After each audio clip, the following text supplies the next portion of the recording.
Hey, Shalom, Israel, Shalom. If I can be heard, go ahead and put Khan in the chat for me. If brothers and sisters can hear, please go ahead and put Khan in the chat. We can get started tonight.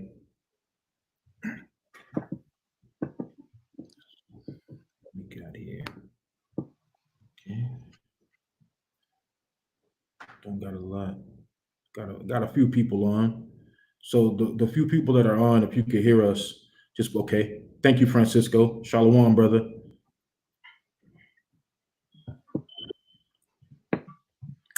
Let's see.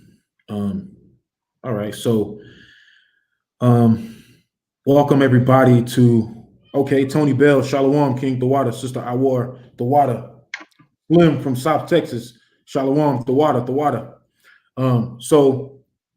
Tonight we're doing a class on brotherly love and the importance of having that brotherly love and that unity in the faith. Okay, and so I got myself, Mala'ak, the brother Zion, the brother Nawah, Abun Ariyah, and the brother Yabatazah out of Chicago.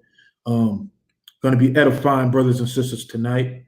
So, brothers and sisters, pay attention.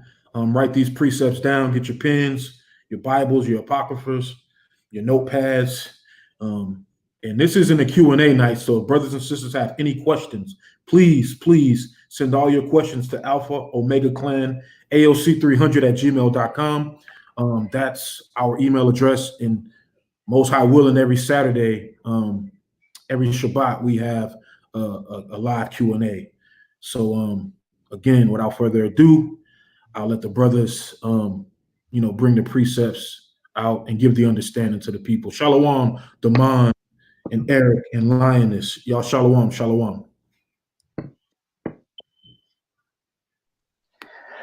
Shalom. I'd like to welcome everybody to the Wednesday evening Ambassadors of Christ Bible lesson. We hope to edify you with the truth of the scriptures. I am Zion out of AOC Cleveland. I'd like to welcome everyone in. Thawada for joining us this evening, and we want to just go over some precepts and show you why brotherly love and the continuation of brotherly love is so important to the nation of Yasha'Allah. That's the only way that we're going to get this kingdom. Is we have to come together and we have to show the love that we're required to do. So we just gonna get right into it. Nawah, Baba Kashav, you could give me Hebrews chapter 10, verse 25. We'll just get right into it. Khan out of one. Salak, start at 22 to 25. 10 and Okay. Romans 10, start at verse 22. it's the book of Romans. Let's say Hebrew. Right. Hebrews. It's the book of Hebrews, chapter 10, verse 22. Let us draw near with a true heart and full assurance of faith, having our hearts sprinkled from an evil conscience and our bodies washed with pure water. And what's that pure water? That pure water is the scriptures that our forefathers left behind for us to learn from, for us to be educated by, and for us to follow in the footsteps of righteousness. That's the pure water. That's the word of the Most High. Read on. The book of Hebrews, chapter 10, verse 23. Let us hold fast the profession of our faith without wavering, for he is faithful that promised. So we have to stand firm. We have to be deeply rooted in our faith, because the Most High, the promises that he made to us, he's going to stand assured. He's going to stand next to what he promised to us, and he's going to deliver. So we have to come and to do what we promised to do in the wilderness with Moses, which is to do all of the commandments that he gave us. Read on. Count out of one. It's the book of Hebrews, chapter 10, verse 24. And let us consider one another to provoke unto love and to good works. We got to provoke one another to love. We have to be law abiding by the laws of the Most High. towards one another. That's the love that we're supposed to show our brothers. Read on. Another one. Not forsaking the assembling of ourselves together, as the manner of some is, but exhorting one another, and so much the more as ye see the day approaching. So we have to gather together. We have to come together. This is a commandment. And you got a lot of people out here saying that we don't have to come together for certain high holy days. We don't have to gather. You know, there's a lot of different individualites that are out there that feel like they don't like camps. They don't want to come among camps. But right here, read 25 one more time. Another one. This is the book of Hebrews, chapter 10, verse 25. Not forsaking the assembling of ourselves, as the manner of some is, but exhorting one another, and so much the more as ye see the day approaching. So we have to uplift one another. When we come around one another, that energy, that love that we show our brothers and our sisters, we have to exhort one another, strengthen each other, build each other up, keep one another encouraged. This is what we have to do. When we come together, we assemble ourselves together. And not only that, but we have to do it so much more as we see the day approaching. And what day is that? That's the day of the Most High. That's when he sent his son Yahushua back to deliver his people and also to cause hell on these heathen nations. So we have to exhort one another, strengthen one another. This is what we have to do. This is a commandment. Give me the book of Zephaniah, chapter 2 and verse 1. Another one.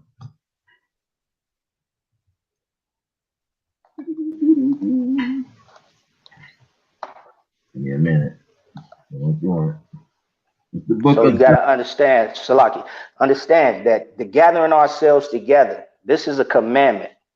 So if we're going to call ourselves commandment keepers or ones that keep the laws, this is a commandment to gather ourselves together. Zephaniah 2 verse 1. It's the book of Zephaniah, chapter 2, verse 1. Gather yourselves together. Yea, gather together, O nation, not desired. The Most High had to say it twice. Why? Because Israel is a hard-headed and stiff-necked people. That's right. So he had to tell us 2 times to gather ourselves together. The nation that's not desired.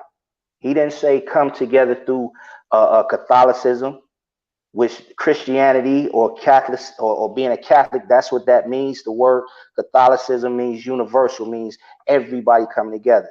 He says, "Oh, nation not desired." And we know who that nation is. It's the nation of Yasha. Give me Psalms chapter 133 and verse 1. Book of Psalms chapter 133 and verse 1. God, that's the book of Psalms, chapter 133.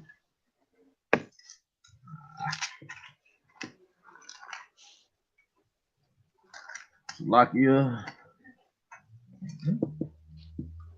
133 verse 1. Behold, how good and how pleasant it is for brethren to dwell together in unity. Read that one more time, King. One. This is the book of Psalms, chapter 133, verse 1. Behold, how good and how pleasant it is for brethren to dwell together in unity. So let's see how good it is for brothers to dwell in unity. Read on, verse 2.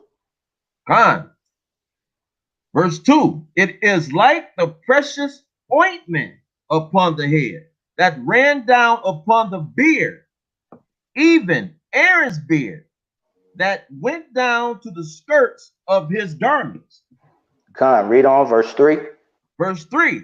As the dew of Hermon, and as the dew that descended upon the mountains of Zion, for there the Lord Yahweh commanded the blessing, even life forevermore.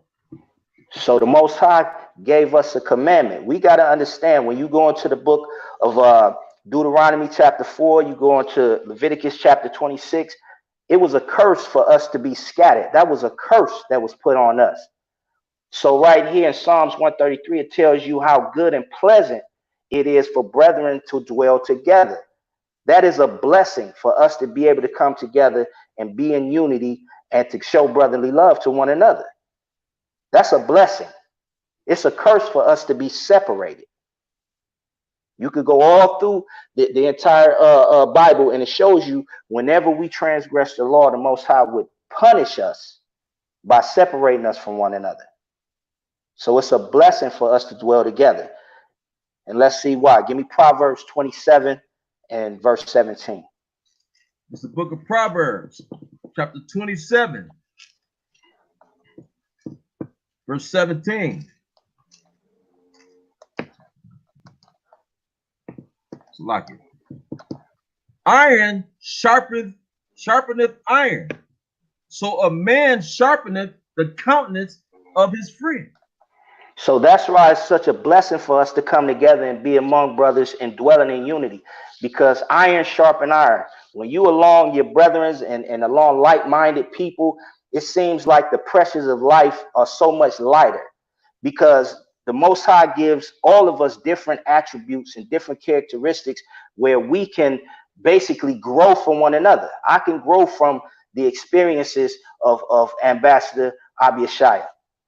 You know, I could tell him what I'm going through. He could say, yo, King, don't worry about it, man. This is what you got to do. I had to go through that as well. I could lean on Yabatazar. Say, Yabatazar, man, look, this is what's going on. Bring it out. We have to sharpen each other and make us more stronger. We have to strengthen each other. We have to build character, because when we do that and we dwell amongst one another, these other nations, they get terrified. They get terrified. That's why when you go back into the 1800s, they had to put laws on the docket to keep us from being unified, to keep us from gathering together. You can look into the books, and it shows you so-called black codes or black laws, where they implemented laws where we couldn't come together, we couldn't dwell together. Certain laws like loitering. These are laws that they put on the book for us because they don't want us hanging out together. Nowadays they call it an unlawful gathering. And guess what they calling it right now? You violating social distancing. You see that? These are laws that they put on the books to keep the Israelite from coming together, from dwelling together, from sharpening one another, from coming into unity with one another. Go to the book of Romans, chapter 12, and read verse 10 for me. Romans chapter 12 and verse 10. Start at verse 9, King. It's the book of Romans, chapter 12, verse 9. Let love be without dissimulation. Abhor that which is evil. Cleave to that which is good. Because what's good we all know are the law, statutes, and commandments that the Most High gave us. That's what's good. Let's get that out of one. Go ahead, bring it out. Scripture say to prove all things out of the mouths of 2 or 3 witnesses. That's what's true. So let's show that. This is the book of Romans, chapter 7, verse 12. Wherefore the law is holy, and the commandment holy, and just and good. So that's what's good. So we have to abhor what is evil, and we have to love what is good. So when we keep these law, statutes, commandments, and you stay among the brethren in unity, and your brothers are keeping the law, statutes, and commandments to the best of their ability, they'll sharpen you, you'll sharpen them, and that's how we become stronger as a nation. That's right. That's how we end up getting our rightful inheritance on this planet Earth today. Give me the book of Ecclesiastes. Go to chapter 4, okay? Book of Ecclesiastes, chapter 4. See where I want you to start.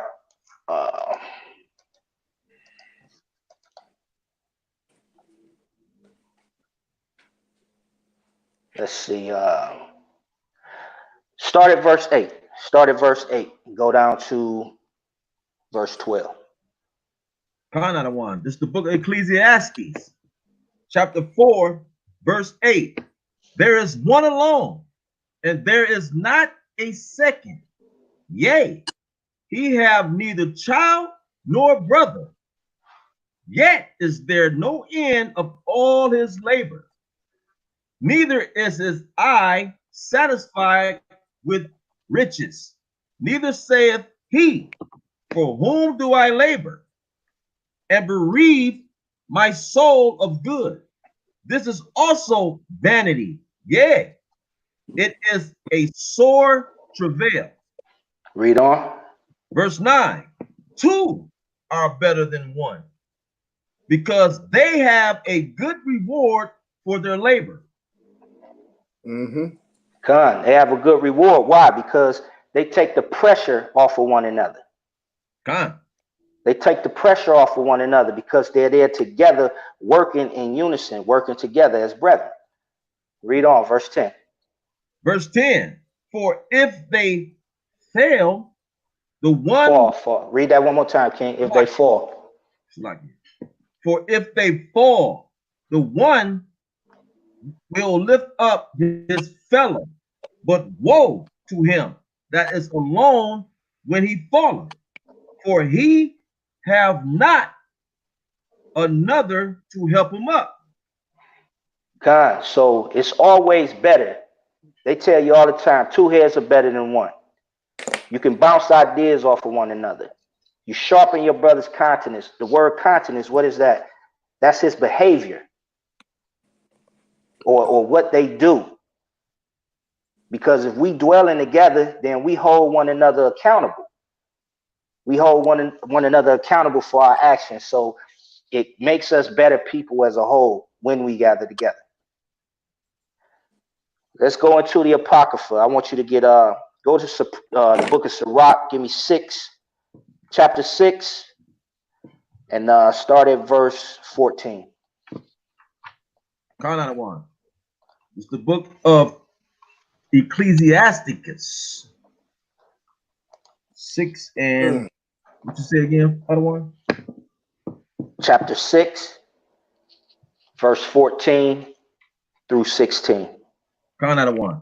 This is the book Ecclesiasticus, Sirach, chapter 6, verse 14. A faithful friend is a strong defense, and he that have found such a one have found a treasure. God, so a faithful friend is a strong defense. Why? Because he can watch your back and you can watch his.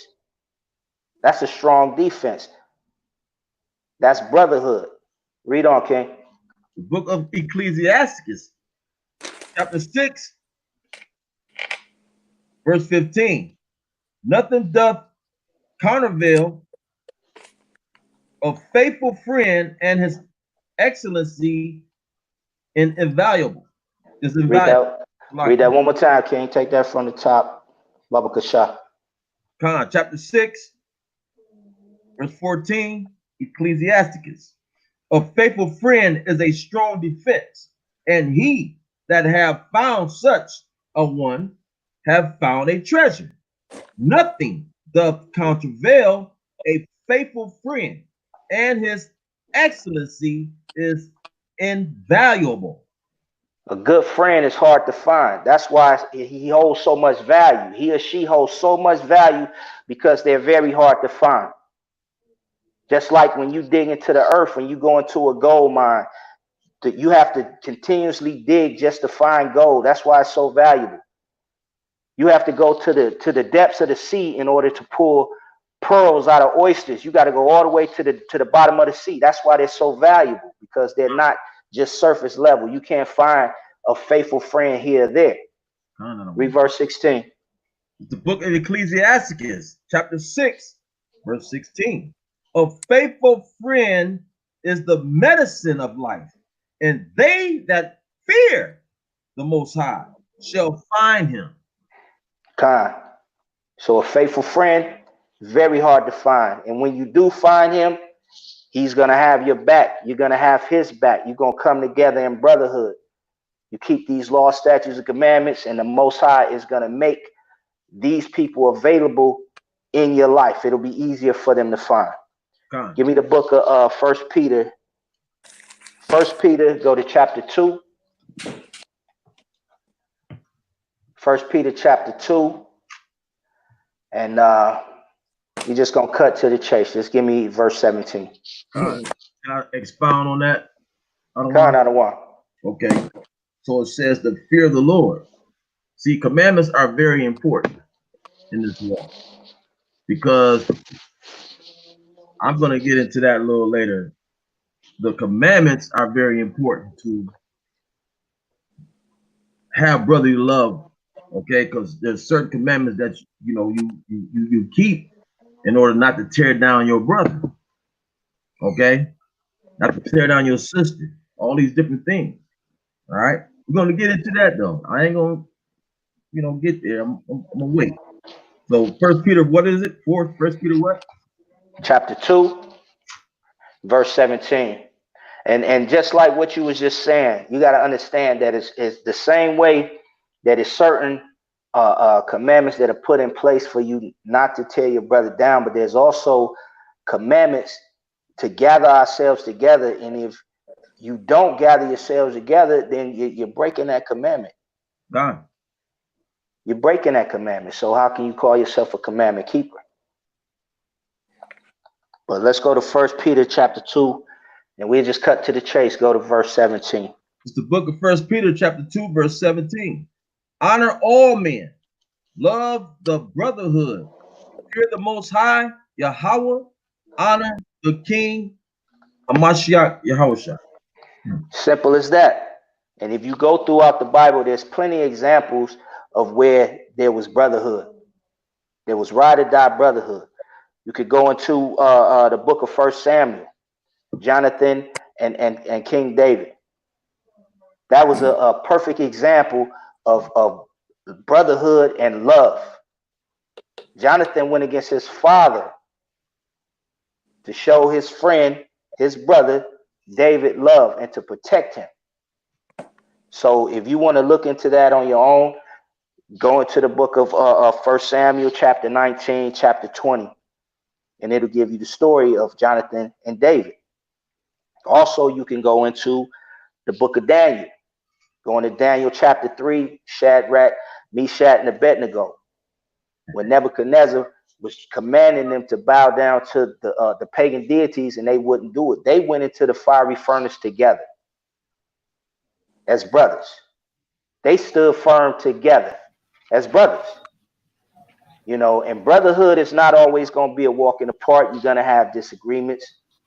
You're not always going to see things eye to eye, but you have enough love and enough respect for your brother in order to stick to the things that are important. Even Yahushua, he called Peter Satan, right? Right. He called Peter Satan. But at the same time, what did he do? He told him, listen, I already know that you're going to betray me, yet I'm going to build my church off of you. Because he knew that Peter loved him. That's love, brother. You understand? They are the one. Also, Peter and Paul didn't exactly get along the best either. They bump heads too, but they all just still firm on knowing one thing, man. The Most High's work gotta get done. Khan, I don't want Khan. I mean, you can look at Paul and Barnabas as well. They clashed from time to time, but they still understood what needed to be done, and they set forth with the mission. Let's say something. Just one thing. I'm sorry, I don't mean to cut you off. The ambassador of Christ showed me something when I visited New York, right? They told me they clash heads all day long. But guess what? We still brothers. No matter what? It don't matter. We still brothers. And this brother right here, this brother, Balthazar, me and him clash. But guess what? We still here. I love that brother, man. I love all my brothers right here in the Ambassador of Christ. Man. They showed me something. You know what I mean? God, it's an authentic brotherhood, like we just went over in Proverbs 27, that steel sharpens steel. And when you look at the process of how steel sharpens steel, it has to clash together. Mhm. It has to hit one another abrasively in order for the edges to become sharp. Word up. You know. Mhm. So I just got one more example. I just want to go into of brotherly love, but it's going to go more towards sisterly love for the sisters that are listening and being edified. You know, you could look at the relationship between Ruth and Naomi. Mm-hmm. Con. You know, they had, even though Naomi was the mother-in-law of Ruth, but they still had a strong sisterhood and a bond that could not be broken because Con. they understood one another and they understood who they were and what they had to do. Con. And with that, I digress. Nawa, if you got anything to add to that, Con out of one. Can you read for me? turn out of one. Con, I need you to get let's start with Luke 6 and 31 right quick. I'm gonna start with that. Luke 6 and 31. Turn out of one. This is the book of Luke, chapter 6, starting at verse 31. Mhm. And as ye would that men should do to you, do ye also to them likewise. So let's start right there. So the fact is, we supposed to be treating each other the same as you want to be treated. Period. That's the bottom line. We supposed to treat each other with love, man, with kindness, with gentleness. Because a white man can walk down the street and you will treat him with the utmost respect and kindness. Period. Okay? An Arab in the store. Hey, what's up, Aki? What's happening? You just treat him with the utmost respect. But you will mean mug your brother. The Bible says that we're supposed to be treating each other with utmost respect. Read on, out of one. It's the book of Luke, chapter 6, starting at verse 31. where am I? 31. Verse 31, King. Salaki. Verse 31. As ye would that men should do to you, do ye also to them likewise. Verse 32. Mhm. For if ye love them which love you, what thank have ye? Mhm. For sinners also love those that love them. Read on. Verse 33. And if ye do good to them which do good to you, what thank have ye? For sinners also do even the same.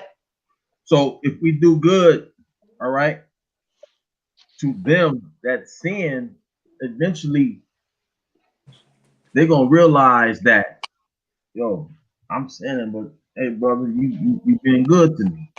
You know what I'm saying? So they might wake up and realize, hey, you know, that's my brother, but he good to me. You know what I'm saying? I sin all the time. I'm doing bad all day long. But that's my brother. And he's looking out for me. He know I'm off a little bit, but he gonna keep pressing me and keep loving me. And Con. that might change somebody one day. Con. You know what I'm Con. saying?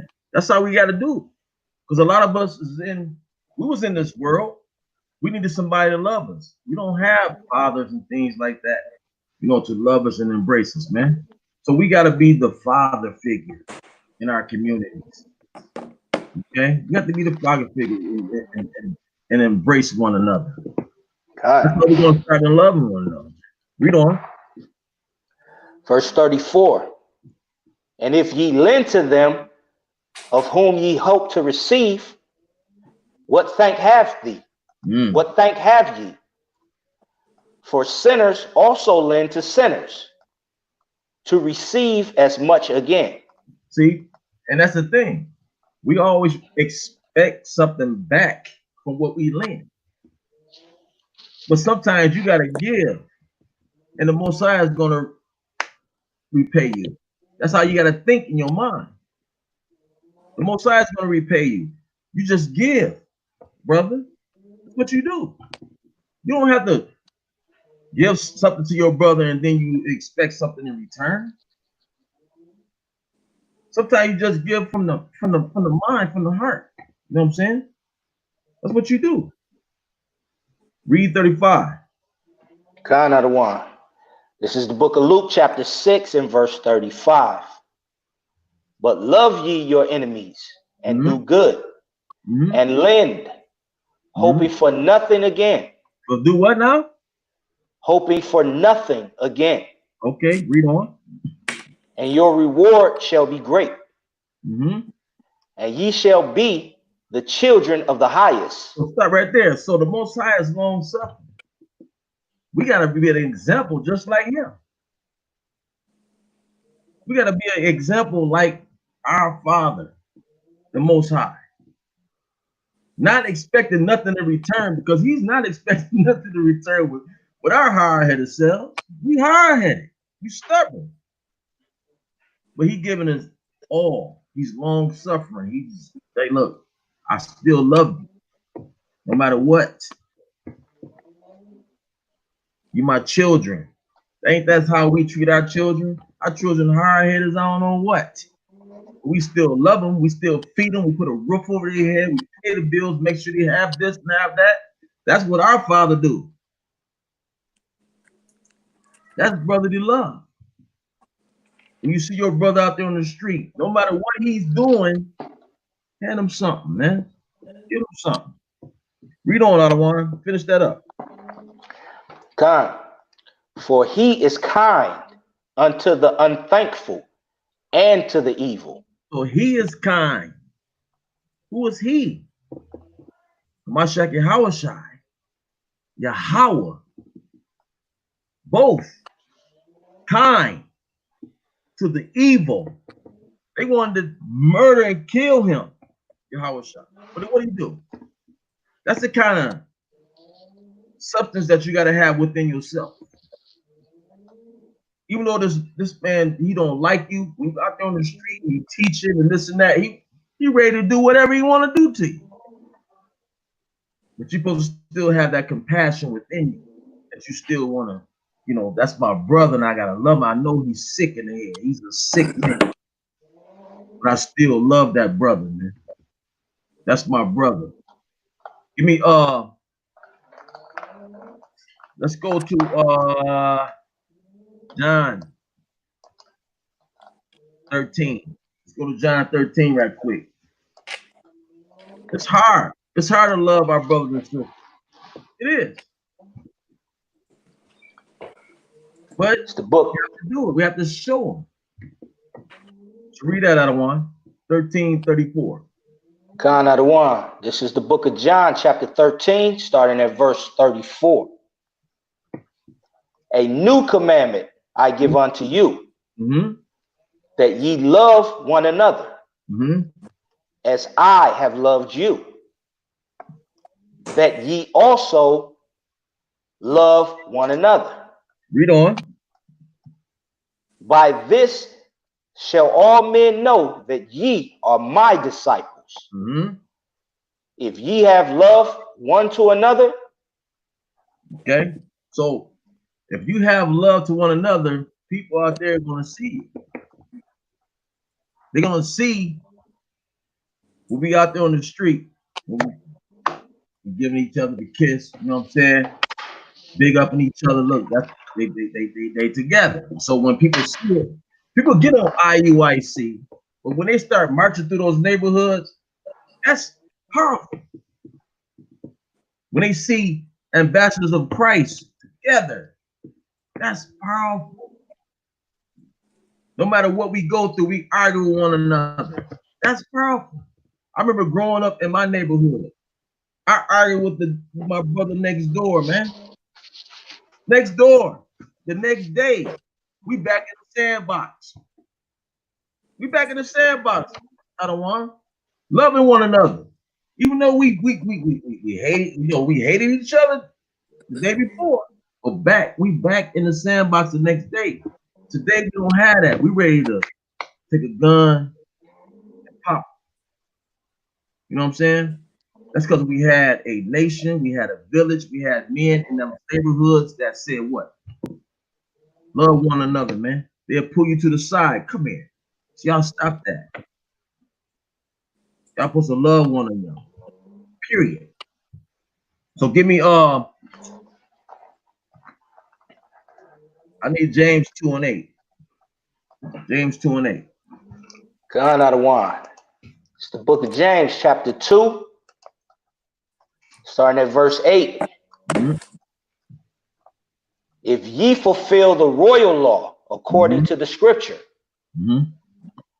thou shalt love thy neighbor as thyself, ye do well.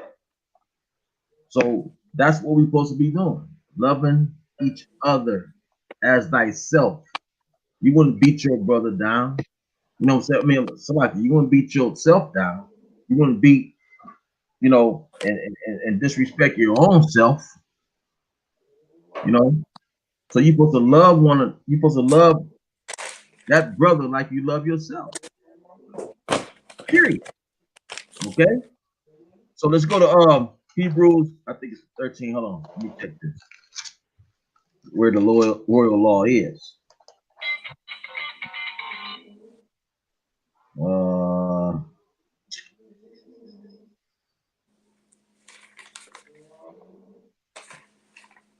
Okay, yeah, 20 Slovakia.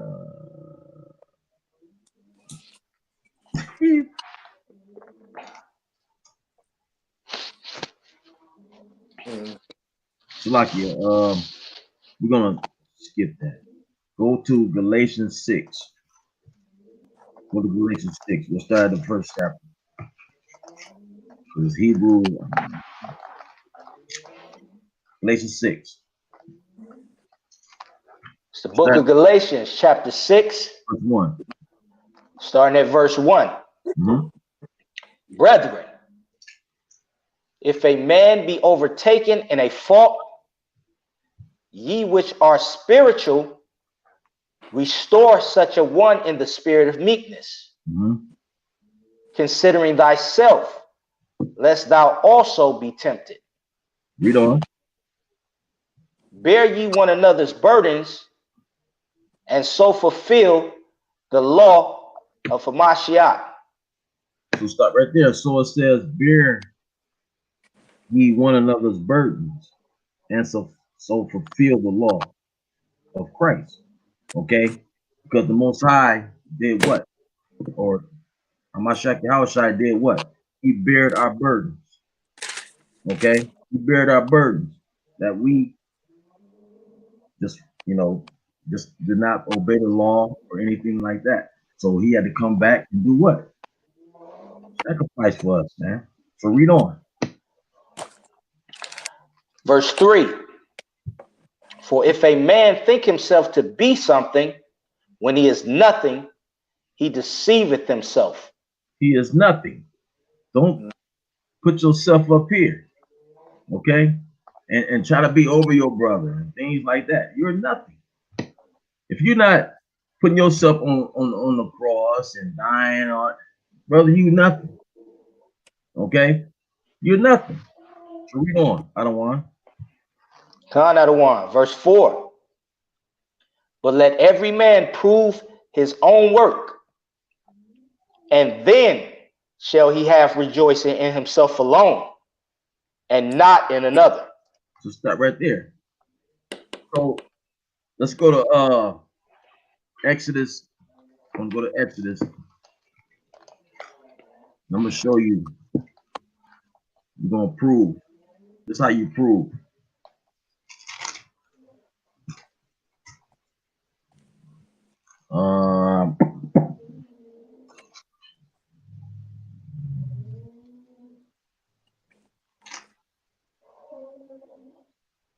Exodus, the 2nd chapter. Okay, and we're gonna go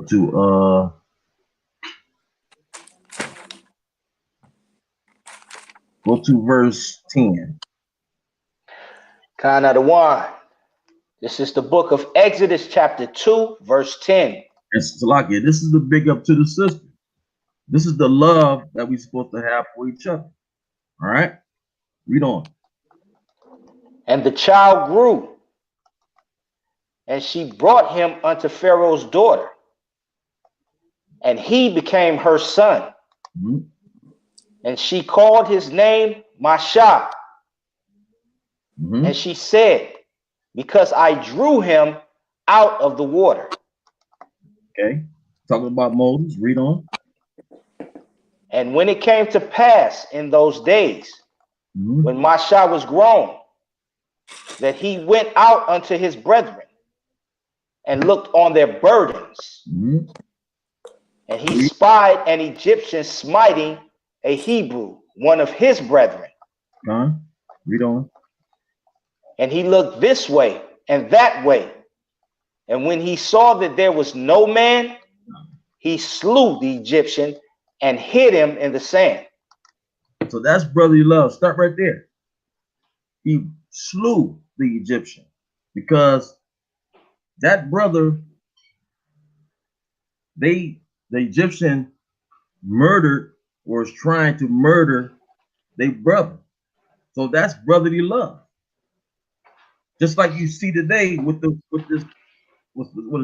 guy called? Audrey? What's his name? Audrey that just got murdered by the white man. It's the same thing. That's brotherly love. Okay? That you go and you slaughter your brother. I mean slaughter the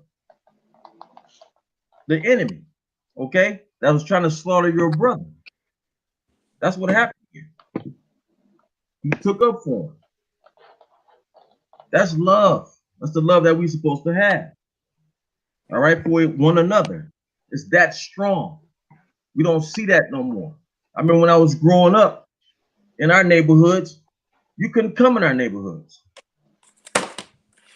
You couldn't do it. And try that right there. And then what Aubrey did, what they did to Aubrey. You couldn't do that, man. We're seeing this over and over again and again. Okay? Give me I'm almost done. Give me 1 John, the 2nd chapter. Another one. And give me the 9th verse. This is 1 John chapter 2, starting at verse 9. Mm-hmm. And he that saith he is in the light and hateth his brother is in darkness even until now. Read on. He that loveth his brother abideth in light. Mm-hmm. Salaki, abideth in the light. And there is none occasion of stumbling in him. Read.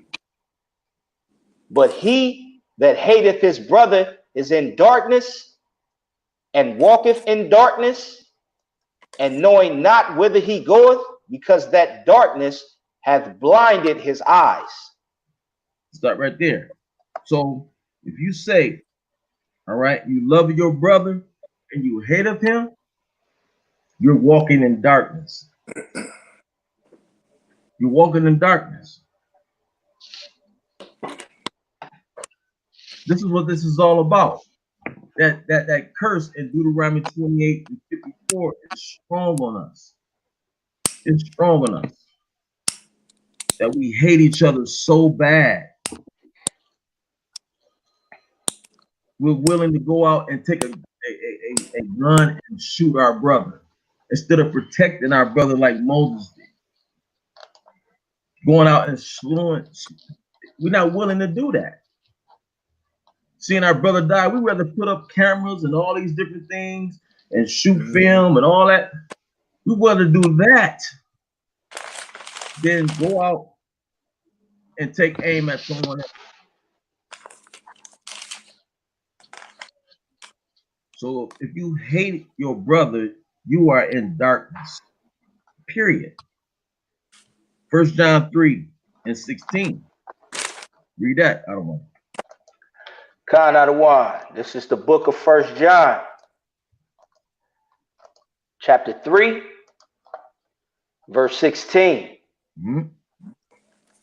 Hereby perceive we the love of the Most High, because he laid down his life for us, Hmm. and we ought to lay down our lives for the brethren. So Salakia, 1 John 3 and 15. Salakia. Khan, this is the book of 1 John chapter 3 and verse 15. Hmm. Whosoever hateth his brother is a murderer, Hmm. and ye know that no murderer hath eternal life abiding in him. Read that again, Adawan. Whosoever hateth his brother is a murderer, Hmm. and ye know that no murderer hath eternal life abiding in him. So no murderer has eternal life abiding in him. That's murder. That's when you hate your brother, that's murder. You willing to go up and down the street, you see a white man jogging through your neighborhood, and you giving him, how's it going, sir? How's everything? You doing okay? I mean, you talk to him proper, you change your way of everything, your demeanor, all of that. You change up everything.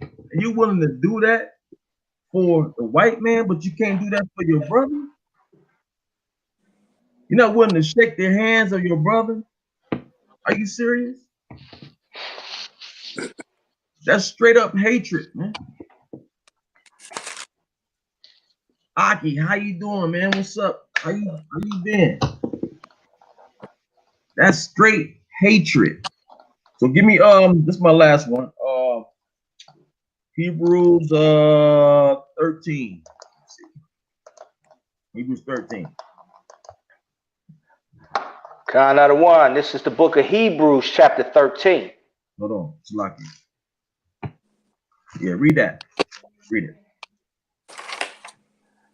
Let brotherly love continue.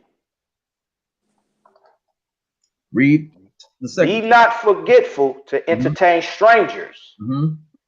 for thereby some have entertained angels unaware. So you don't know who you're entertaining. You don't know who you're dealing with. It could be an angel. Okay? It could be an angel.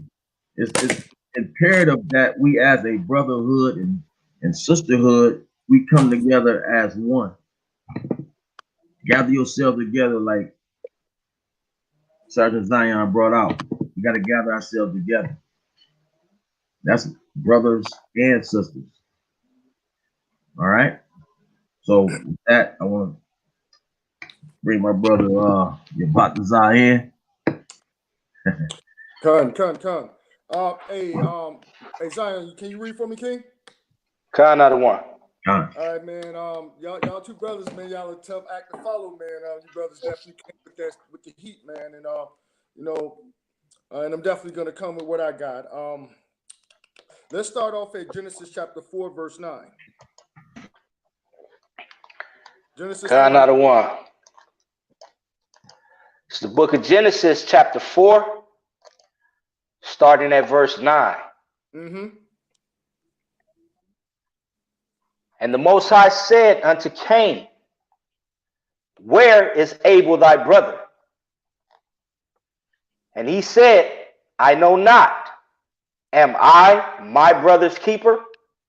Right. So when we take a look at this is the mindset of our people. We can look around any hood, any ghetto. The word says the ghettos are where the Jews dwell, right? So we can look at all the places where we dwell, right? And we see what? We're not being our brother's keeper. Brothers turning their back on each other, turning their back on their wives and children, which is part of the brotherhood, because to raise children is part raising up young men and women, but more or less the young men. That's part of forming a brotherhood. Go ahead and read. Khan out of one. Mm-hmm. Verse 10. And he said, what hast thou done? The voice of thy brother's blood crieth unto me from the ground. Now let's think about this. The Most High is saying right here, to this evil man that killed his brother, which we see the same spirit dwell right in our hoods and our communities. The blood of our brothers are crying from the ground. Even every day when I open up the newspaper, I hear about all the people in my city being murdered, or murdered in New York or Cleveland or down in Houston, where Officer Abishai is. This is what we see continuously going on. This is the mindset, that Cain mindset, right?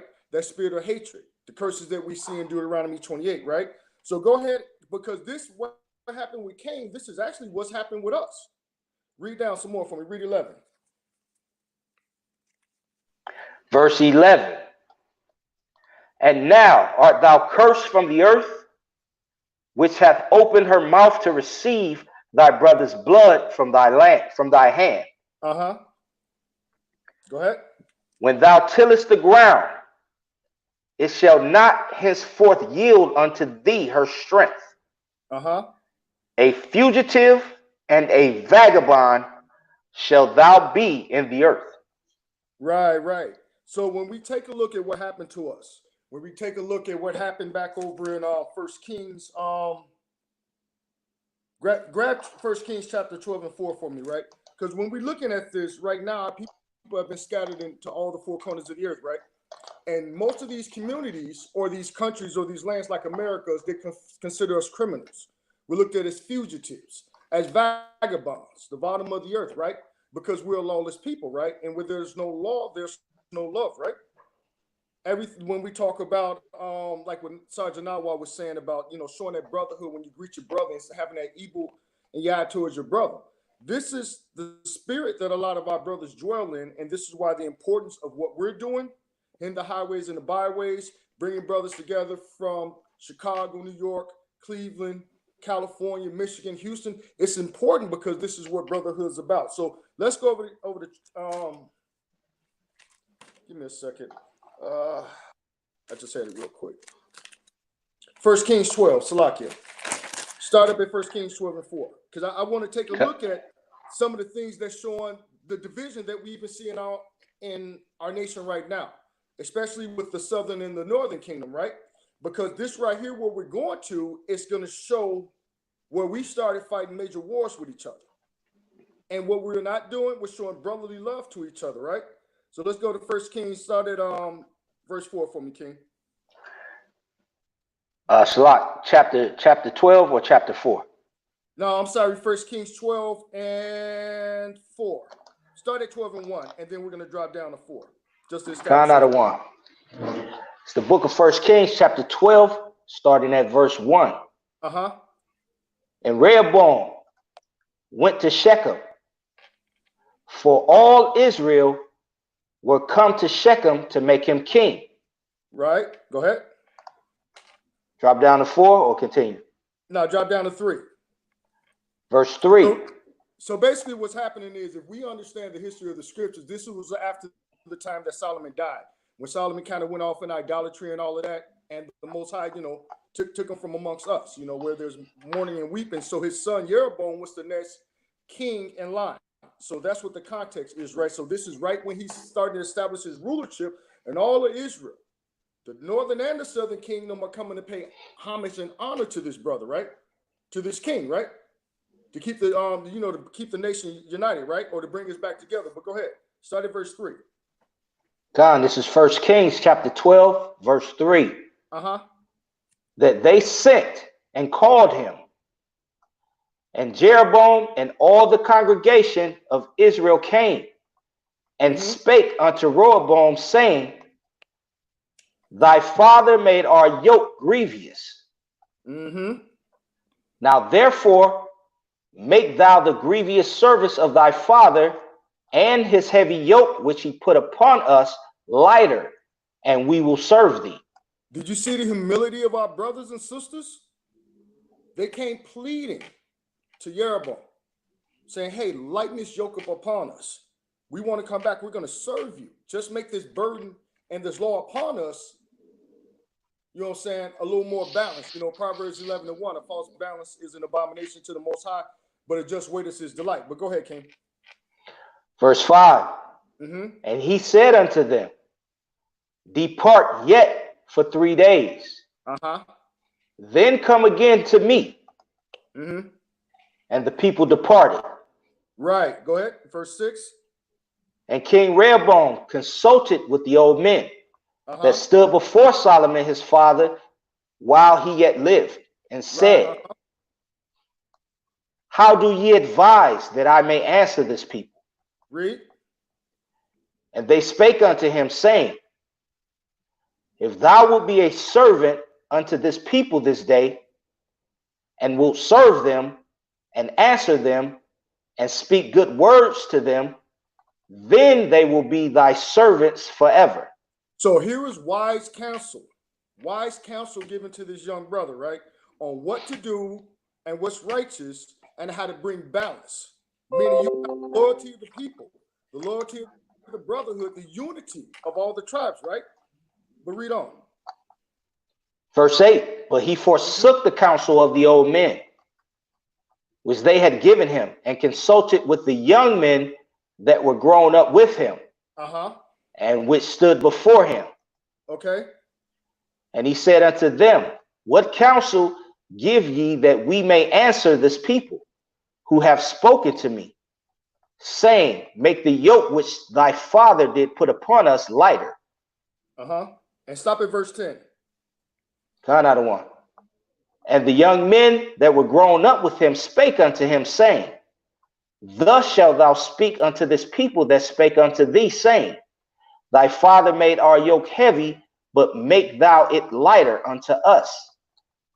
Thus shalt thou say unto them, My little finger shall be thicker than my father's loin. Wow, that's prideful right there. Salakia, read verse 11 for me and stop right there. Go ahead. Come. And now, whereas my father did lade you with a heavy yoke, I will add to your yoke. My father hath chastised you with whips, but I will chastise you with scorpions.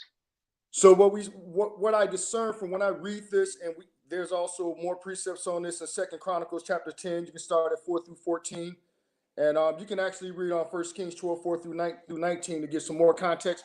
But when you look at this, this was an opportunity for a man in a position of leadership, a man in power, to set things aright, to steer his ship right, the nation, the kingdom, right?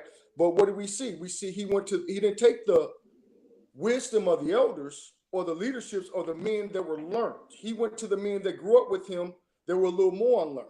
So guess what that was? That was that false balance right there. So what it did, it kicked off wars and even further division and separation amongst the tribes, right? And that's the spirit that we cannot operate in when it comes to brotherhood. Brotherhood is about lifting your brother up, being a stand-up guy for your brother, being someone that your brother can count on.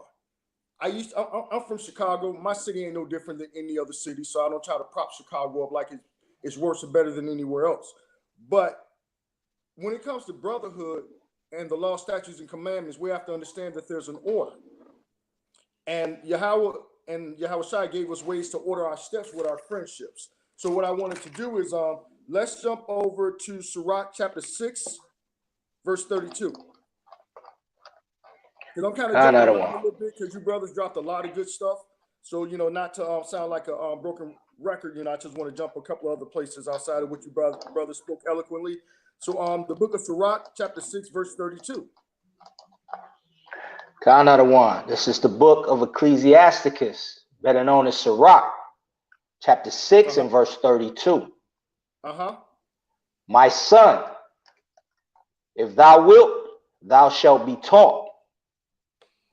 And if thou wilt apply thy mind, thou shalt be prudent. If thou love to hear, thou shalt receive understanding. And if thou bow thine ears, thou shalt be wise. Go ahead. Stand in the multitude of the elders, and cleave unto him that is wise. Stop at 35, please. Be willing to hear every godly discourse, and let not the parables of understanding escape thee. Right. So when we're talking about brotherhood, it just doesn't mean the brothers that are just right around us. It's also meaning paying attention to those men that are learned and surrounding yourselves around those men, right? Because in my experience walking in this truth, I've wound up meeting brothers like Zion through relationships, the brother Abishai, the brother Malak. I've been communicating with Malak, over the years, you know what I'm saying, with his videos, the camp teachers. I've been knowing the brother Nawa, who's in 200 some miles away from me, through relationships and all of that, through love and keeping the high holy days in the Passover. So let's jump over to Sirach chapter 4, verse 7. Because our brotherhood does not extend to ourselves, but also extends to our sisters and also those children, right? Because right now, at the head of the streets, we can find where? Our children, our sons. And what are they doing? They're oppressing our people, right? So part of that brotherhood goes back out and reaching out for them younger brothers. Me being an old street guy, an ex-vice lord in the streets and all of that, one of the things that we always did was we pushed our younger brothers. Even when we was hustling and doing what we were doing, we always pushed the younger brothers off to education. Like, man, we're going to need lawyers. We're going to need judges. We're going to need all these things because the life that we lead, we need you brothers to live a different life. We'll take the hit for the mob, but we need the next generation to be 10 times better than us. And that's the thing that was instilled in me as a young. So, as a young brother on the streets, and we pushed that on the younger brothers. So we paid the younger brothers to go to school. We encouraged them. We encouraged them to take up the things that would keep them out of the way. The things that would keep them alive. We didn't want them out there selling dope. We didn't want them out there trying to follow us. But what you have to understand is when you're in the streets doing evil, it always comes back around. So you have a responsibility for your evil acts to go back and undo some of those things. So this is how we do some of those. Sirach 4 and 7. Khan Adawan, this is the book of Sirach, chapter 4, verse 7. Get thyself the love of the Salakia. Get thyself the love of the congregation. And bow thy head to a great man. See, this is the problem, right? In Israel, everybody wants to be big chief. Everybody wants to be the man. Everybody wants to be known and famous. But the scripture says, get the love of a congregation and bow thy head to a great man. That means you have to come in with a humble and meek spirit. You can't come up into a brotherhood and think that after a couple of months that you're the Wizard of Oz on the scriptures, or that you can debunk everything. You have to be slow. You got to be slack here. You got to close your mouth. You got to be quick to hear. You got to listen. You got to observe. You got to digest them things, That's what the love of a congregation does. It can uplift you. It can grow you. It can take you places in your career and your spirit, as well as your flesh. Through relationships with brothers, I found the motivation to get my body back in order. You know what I'm saying? Through the counsel, through the healthy diets and all the different things these brothers with different operations in the body are sharing with us, like the brother Akworth. He's taking some time with me and share some things with me. You know what I'm saying? Go ahead with verse 8. Verse 8. Let it not grieve thee to bow down thine ear to the poor. And to give him a friendly answer with meekness. Right. There was one time, I'm not going to mention no names, man. We was at the summit in Chicago this past year, and there's a situation that I witnessed and some other brothers witnessed. Where it was a well-known brother in Israel who was out there teaching, and another well-known brother that he didn't recognize walked up to him, was like, "Yo, bro, can I read woo woo woo?" And he looked at the brother, turned his nose up at him, and didn't even speak to the brother. Then a few minutes later, when one of the other elders out of New York came up, "Yo, Shalom, such and such, and can you read for me?" And he said the brother's name. Well, the brother that rejected him, all of a sudden was like, "Oh, that's such and such. Yeah, brother, my bad. Woo, I thought you was one of them little niggas." That's not the spirit we can operate in, family. A lot of times we got a lot of brothers that operate up in that puffed up spirit, and what they do is they look down upon the poor, the ones that are brokenhearted, those with those contrite hearts, the ones that are lost out there. Yahweh Shai didn't do that. He said, bid them to the dinner, bid them to the supper, right? So that's why you go down and bow down thy ear to the poor and give a friendly answer with meekness. But go ahead. Verse 9. And stop at verse 9. Deliver him that suffereth wrong from the hand of the oppressor. And be not faint-hearted when thou sittest in judgment. Right, and that's what the brothers from AOC did when that young brother, that Dominican brother, when he got killed out there in New York. I seen the brothers out there not faint-hearted, and they came out there to give the wisdom to the people so that they're not faint-hearted, and trying to deliver them through the knowledge and the wisdom of Yahweh Bashem, Yahweh Shai Barakatah, to remove them from the hand of the oppressor. Go ahead to verse 10. Verse 10, be as a father unto the fatherless, and instead of a husband unto their mother, so shalt thou be as the son of the Most High. And he shall love thee more than thy mother doth. Right, and the reason why I went to the scripture, right? I got a merged family, man. We didn't raise like 6 boys together, me and my wife, and you know, her children might not be my biological children, but they're my sons. I was a father to them before her and I ever linked up in the church. We used to go play ball together. We used to throw the football together.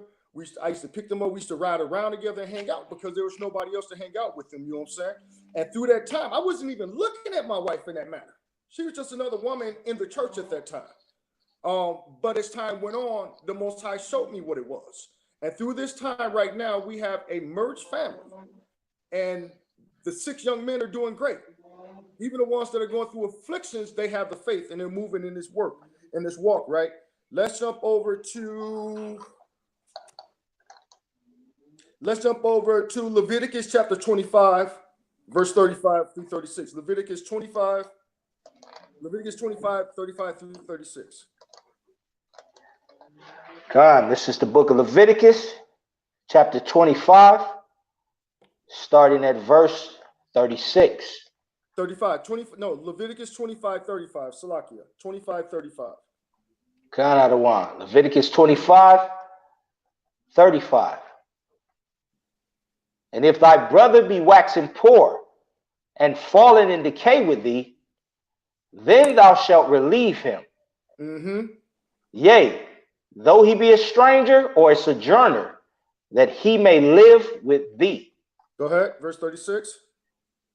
Take thou no usury of him, or increase, but fear the Most High, that thy brother may live with thee.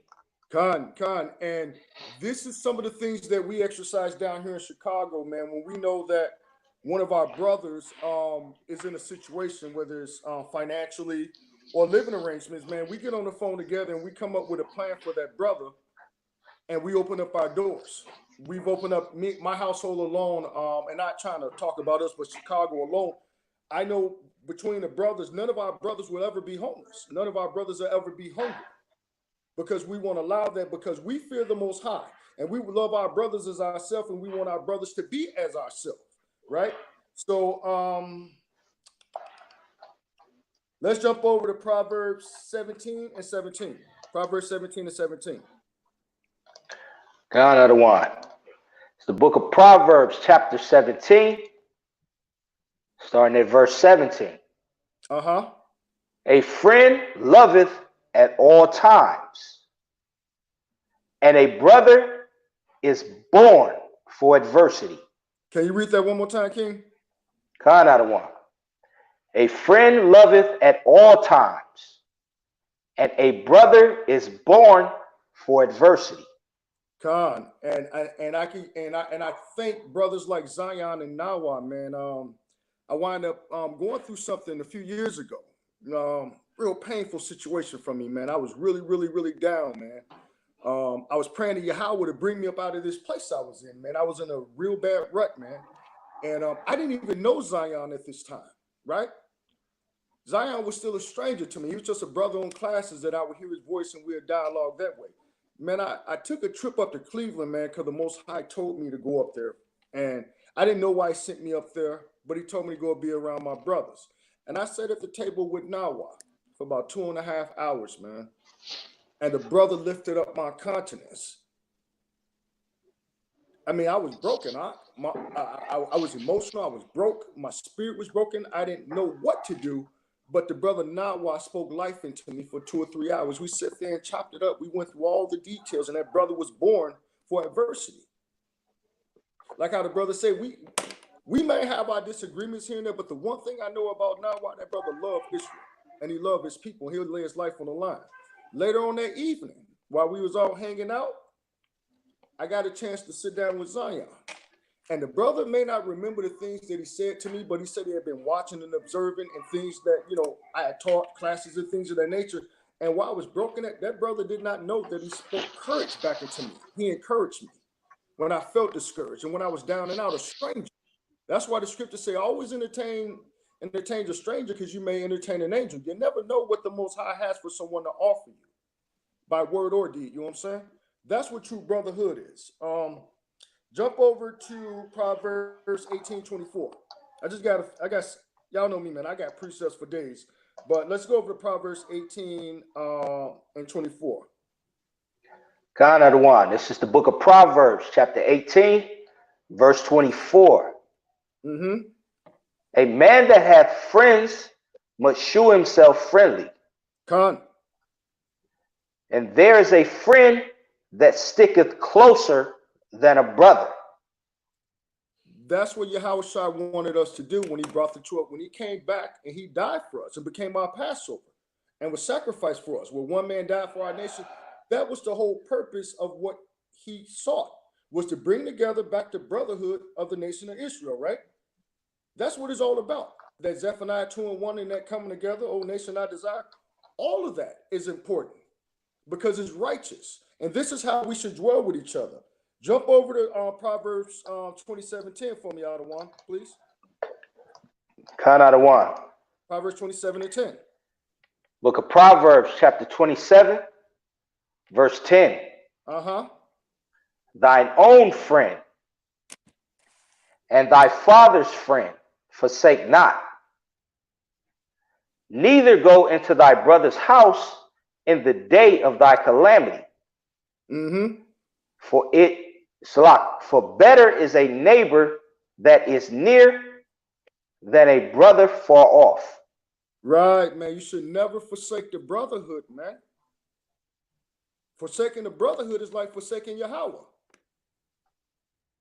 It's like denying the Hamashiach. You know what I'm saying? That's why brotherly love must continue. Me and Nawa, we've been rocking together like about 4.5, 5 years. Khan Adawan. Me and Zion, we've been rocking together almost 3.5, going on 4 years, right?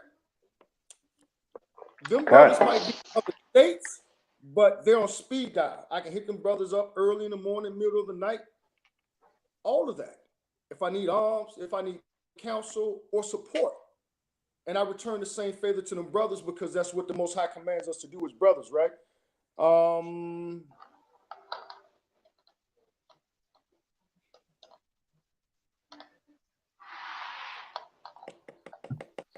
Bring it out, friend. Bring it out. Let's go. Let me see. I'm trying to see if this is Philippians I want to go to or Philemon. Let me just make sure.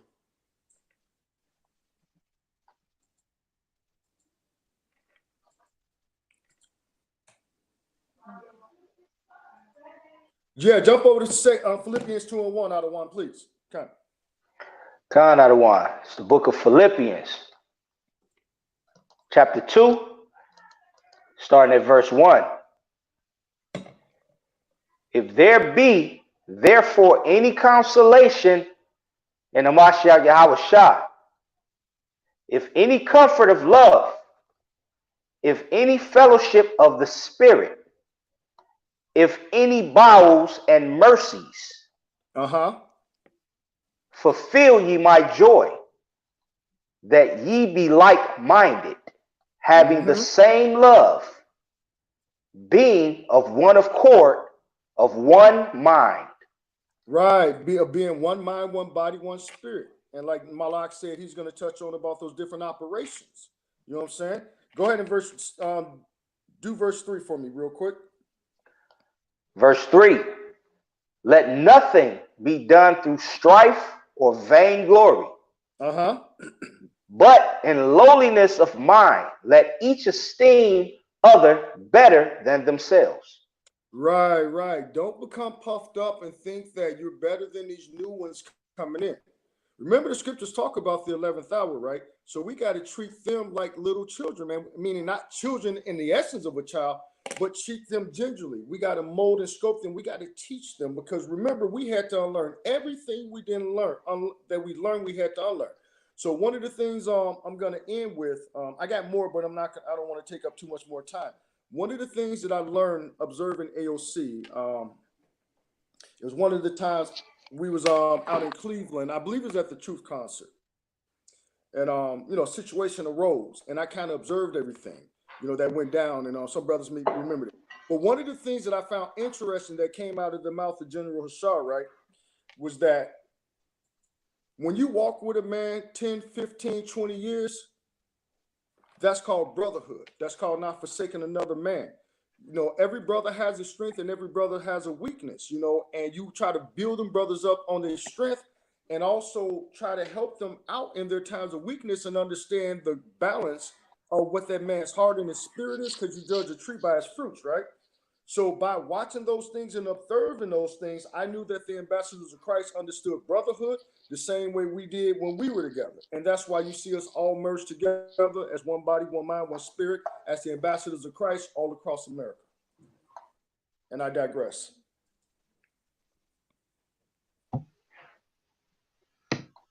Kind of one.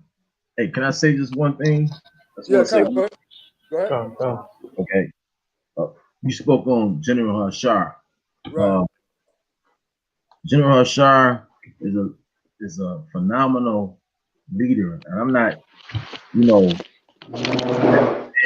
people might get carnal with it and say they worshiping or whatever. But right. General Hashar has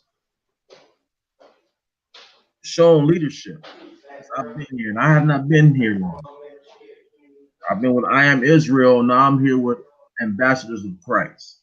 Come. And I've seen him take out of his time to go down to Houston. I'm not going to bring up what it's about and all that stuff, but he took out his time that because of brotherhood and because of fellowship, because he wanted the best for us. Come. You know what I'm saying?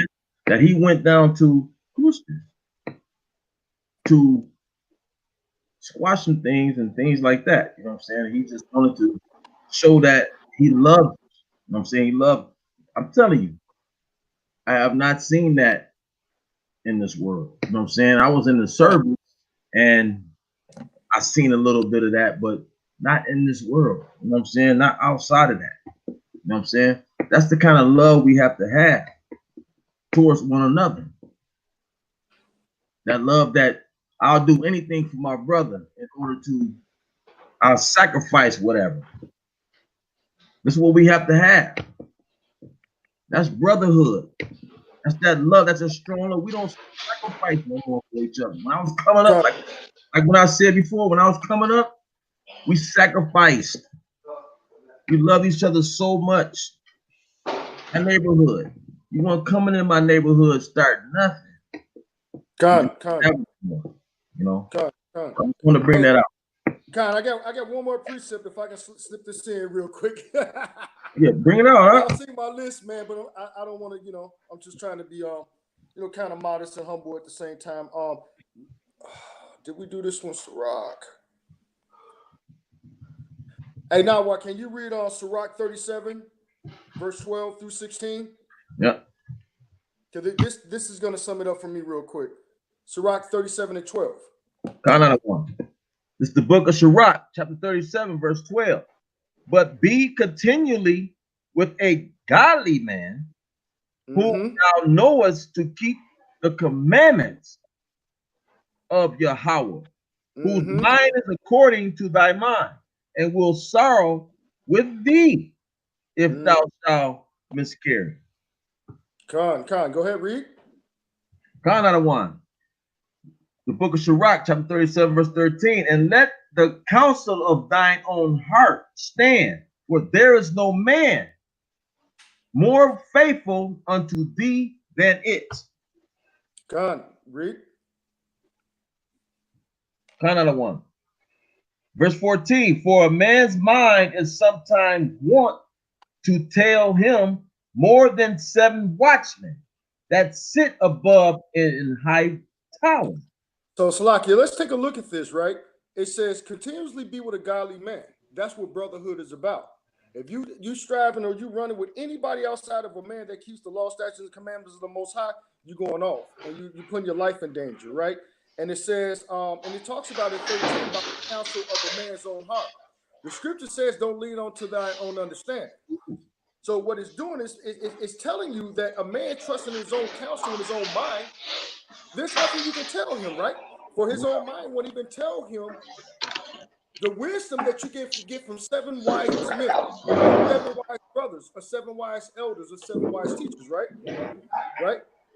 So, those men who are sitting back watching and being a watchman of Israel, they got more wisdom. You should surround yourself with men like that, okay? Go ahead and finish reading for me down to 16. Stop at 16 for me. It's the book of Sirach, chapter 37, verse 15. And above all this, pray to Hamashiach, pray to Yahweh that he will direct thy way in truth. Verse 16. Let reason go before every enterprise and counsel before every action. Right, that's wisdom right there. That's where you get it. By having a brotherhood, sitting amongst the elders, hitting the highways and the byways, entertain those strangers, welcome them into the poor, taking your charity, your alms. You know what I'm saying? Revelations 22 says Yahweh is going to judge a man based off his works. So if he's filthy, let him remain filthy. And if he's righteous, let him remain righteous. So these are the things that we're working on and the things for the brotherhood so we can get that crown of life according to 2 Ezra 2 and 4. And then on that note, seriously, I'm going to digress. And the water family for having me. Digress, that's it.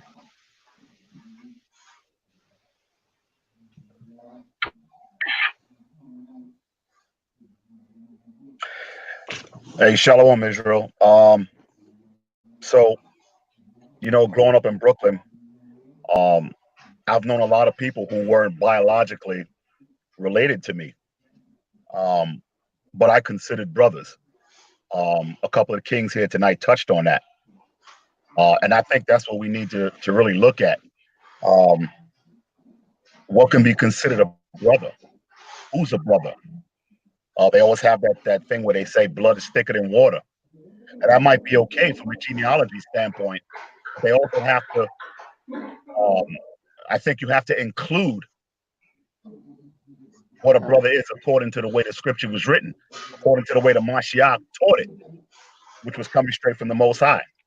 Now, the dictionary clearly defines what a brother is, but it's coming from a biological standpoint. So a brother is a man or a boy in relation to other members of a family. So if I had a sister, obviously I would be her brother. Now, when you look at the dictionary's version of what brotherhood is, it basically goes on to say that brotherhood is an association, a society, or a community of people linked by a common interest, like or religion or trade or something like that. And that's what a brotherhood is. But if you notice in that definition, there's no biological mention at all in that particular definition. So I'm going to conclude that it's the fact that relation to each other, according to the Most High and the Mashiach, transcends anything of a biological nature. In other words, I don't have to have the same parents you do to be considered a brother, because we got the same Heavenly Father. You can look at Romans 8 and 15. You can jump to Genesis 1 and 27, and then go to Genesis 2 and 8. For time's sake, I'm not going to really read it. So the brotherhood I'm referring to comes from being cemented or grounded, if you will, in the common community, in the belief and the faith in the Mashiach and his mission and what he taught directly from the Most High. John 14 and 10. And then jump down to 12 and what's that, 12 and 49. Because we got to establish what a brother really is. It doesn't always have to be blood. Elder, I can read it for you. Read that one then. I was just going to be really quick, but go ahead and read that. John 14 and 10.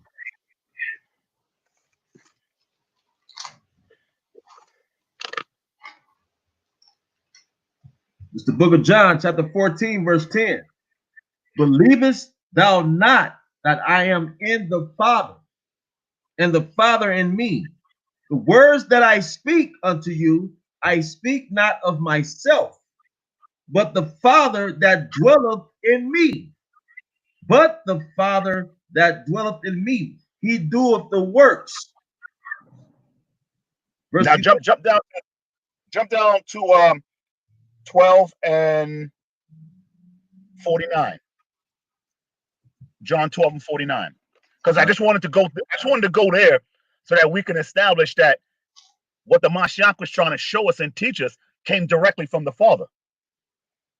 So everything about the brotherhood, I mean, we can go through the Kings already went through almost 100 scriptures. I got 100 more just based on brotherhood alone. Another one. We're not going to go through all that. So give me what I said before, John 12 and what's that, 49? Yes. Gone. The order.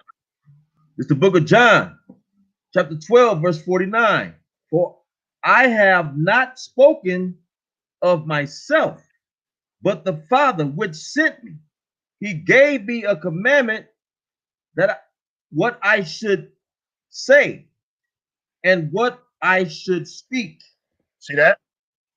You see that? So again, just reiterating that what we follow, what the Mashiach was trying to get us to follow, was directly coming from the Most High. So anybody got anything to say about what true brotherhood is, go back to the laws. Go back to what the Most High started in the beginning with the creation of man. See, what you got to understand is that we're bonded together as brothers because we were all called by the Most High to come back to the covenant and to bring one another back as well.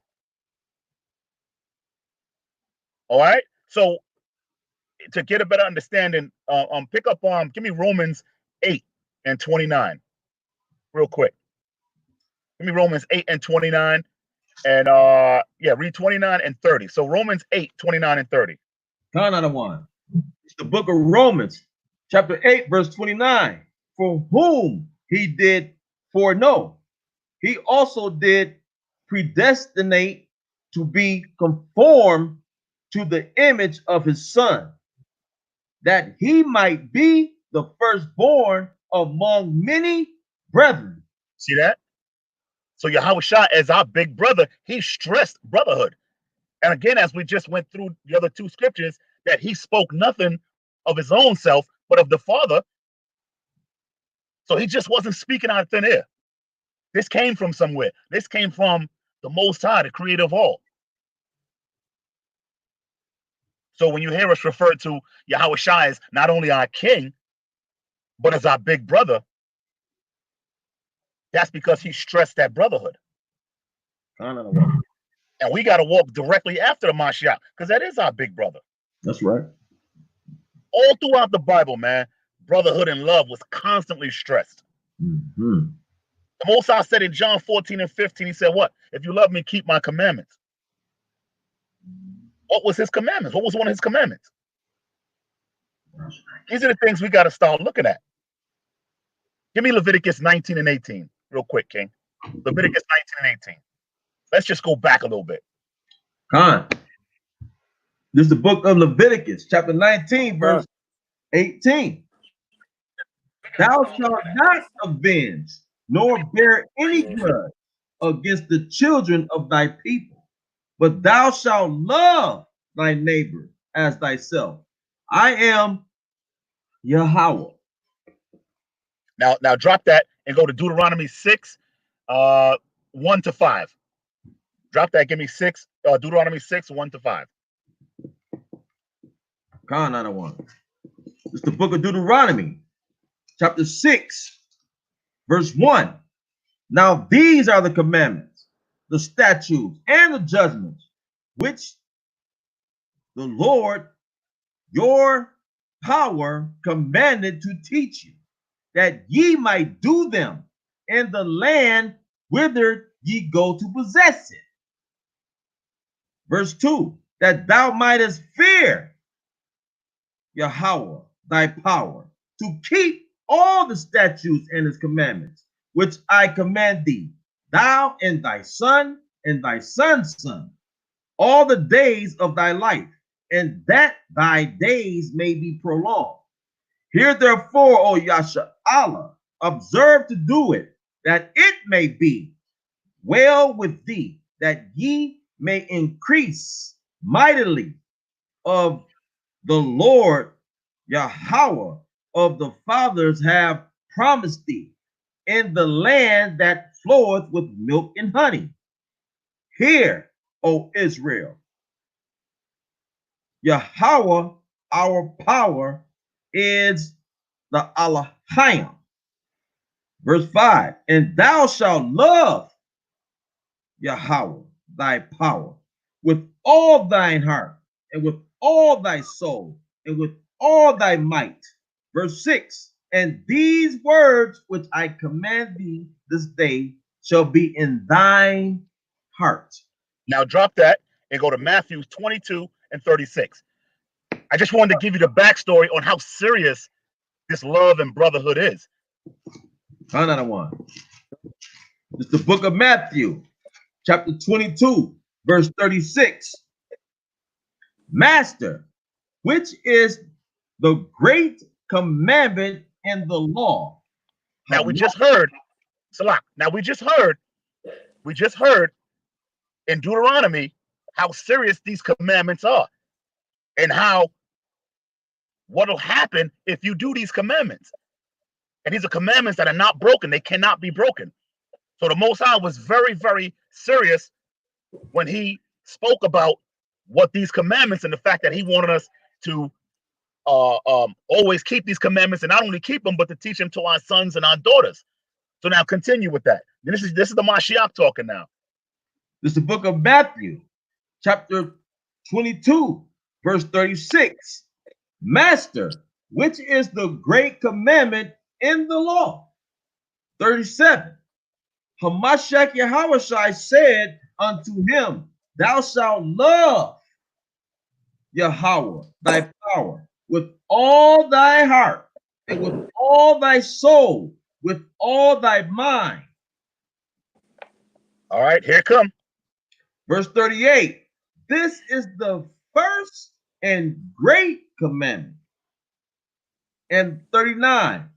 And the second is like unto it. Thou shalt love thy neighbor as thyself. Verse 40. On these two commandments hang all the law and the prophets. So there's absolutely no way that you're going to get out of this. There's no way that you could stand before the Most High in Judgment Day and say, hey, Father, I that wasn't my brother. He this, that, and the third. There's no way you can get past that. Now drop that. Give me 1 John 3 and 18. It's the book of 1 John 3 and 18. Because we really got to get into this, man. The whole thing is we got to get into the spiritual essence of what we're doing here. Bring it out. It's the book of 1 John, chapter 3, verse 18. My little children, let us not love in word, neither in tongue, but in deed and in truth. See that? Now drop that. Keep saying that book, but give me 22 to 24, verse 22 to 24. Now you heard that. Let us love in truth and in deed. Now give me 22 to 24. Same chapter. That's the book of 1 John, chapter 3, verse 22.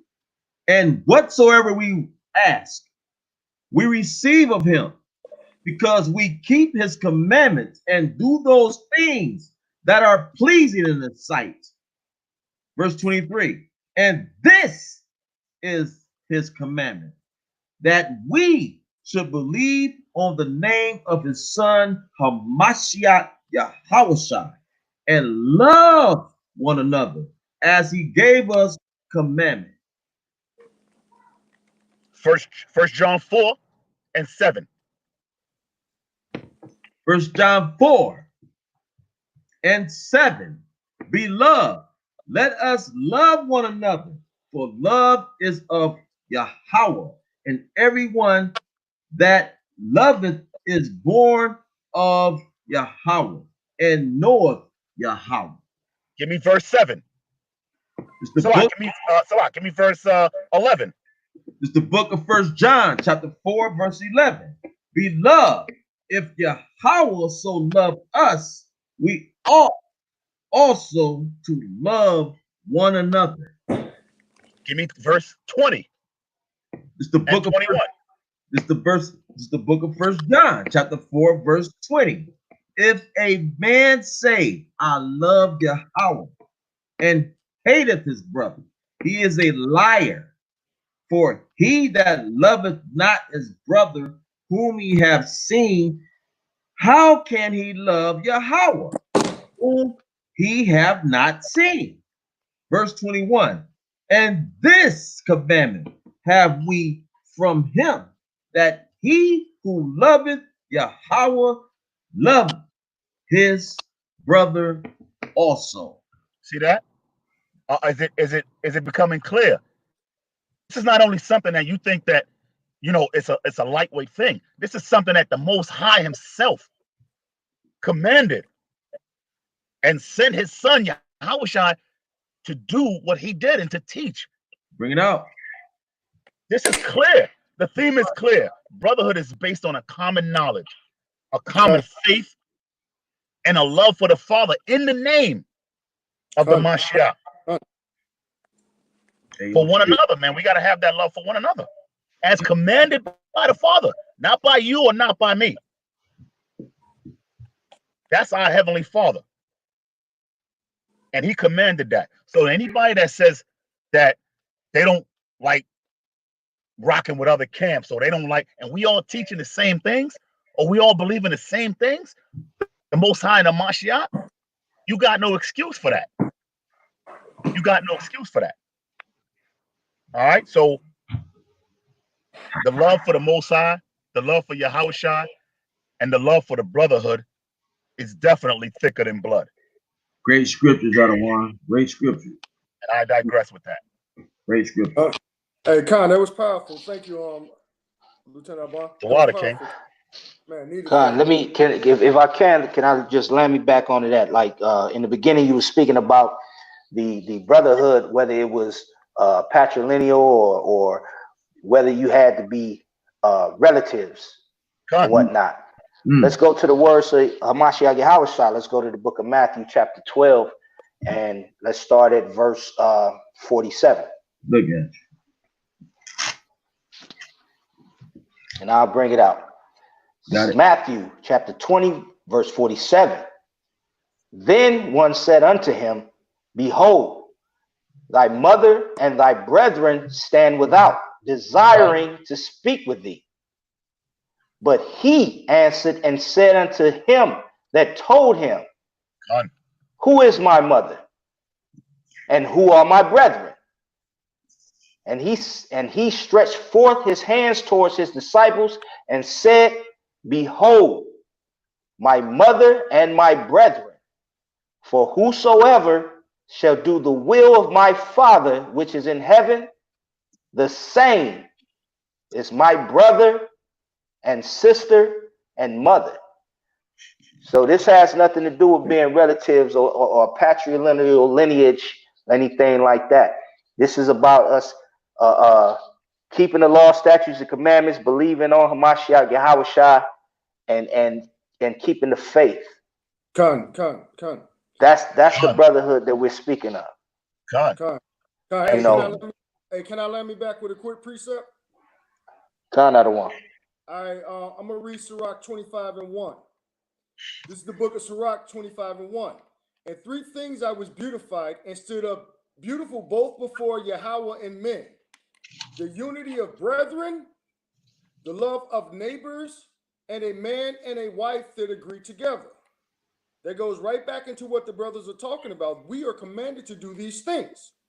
And that's why it's important that we get the love of a congregation, because that's how you're going to unlearn the things that we learned in the world of that hatred, that spirit of Esau that dwells upon our people, that Deuteronomy 28:54 with that evil eye. This is what Yahweh commands from us. And these are the things that are beautiful in his eyes. Tawara. Khan. Shalom, Israel. So the brothers pretty much, without a doubt, drove home the point of brotherhood and the understanding of why it's so important that we have brotherhood and sisterhood in the nation of Israel, right? And so I just got a couple precepts to just kind of tie some of this stuff together. Malak, if you can go to or anybody, I'm sorry, if brothers can go to the book of Proverbs, chapter 6, and start at verse 6, right? I'll read for you, King, if you want me to. Okay, come. Because as we can see, with this coronavirus madness, the cops putting our people to death in the streets constantly, we're putting each other to death in the streets constantly. Not only do we have to be that example for our people that are dealing that way, but we also have to be able to come together and be able to show some type of force when that time is necessary, right? So watch this. Go ahead, Proverbs 6 and 6. Watch this. Khan, this is the book of Proverbs, chapter 6, verse 6. Go to the ant, thou sluggard. Consider her ways and be wise. Right, the scripture says, real quick, the scripture says, go to the ant. Mm-hmm. If you just sit back and observe how the ants operate, you can learn a thing or two from nature. That's why the fourth I put this in here. Consider the ant, right? Go ahead, read. Verse 7, which having no guide, overseer, or ruler. Verse 8, provideth her meat in the summer and gathereth her food in the harvest. Right. So the ant being the smallest animal on earth, right? They don't have an overseer and they don't have a guide, but look at what they're able to accomplish, right? Because you can walk by an ant pile and that man's going to attack you. Mm-hmm. If you put your finger or you put your hand in that ant pile and watch damage get done. And you have some ants that are more ruthless than other ants that carry a bigger sting and a bigger bite than other ants, right? And so the importance of what we can learn from the ant is you have a strong brotherhood, you start to apply the application of what an ant does to begin to work together. Because one of us alone can't bring forth any type of change. But if you put us all together, we'll be able to make some type of noise, right? So watch this. You're about to start. Go to 2nd Ezra chapter 15. Because now is the time for us to apply these things and bring forth the true brotherhood and consider the ways of the ants, because this is why we need to be like the ants with our brotherhood. 2nd Ezra chapter 15 and verse Salaki, I didn't even get there yet. My bad. 2nd Ezra 15 and verse. Start at verse. Actually, 2nd Ezra 16. Start at verse 37. All right. Because these are the things that we see on this earth, and there are more things to come. And so we're going to need to be like the ants and show forth an application of unity and operation in the things that we do. Go ahead. God, this is the book of 2nd Ezra, chapter 16, verse 37.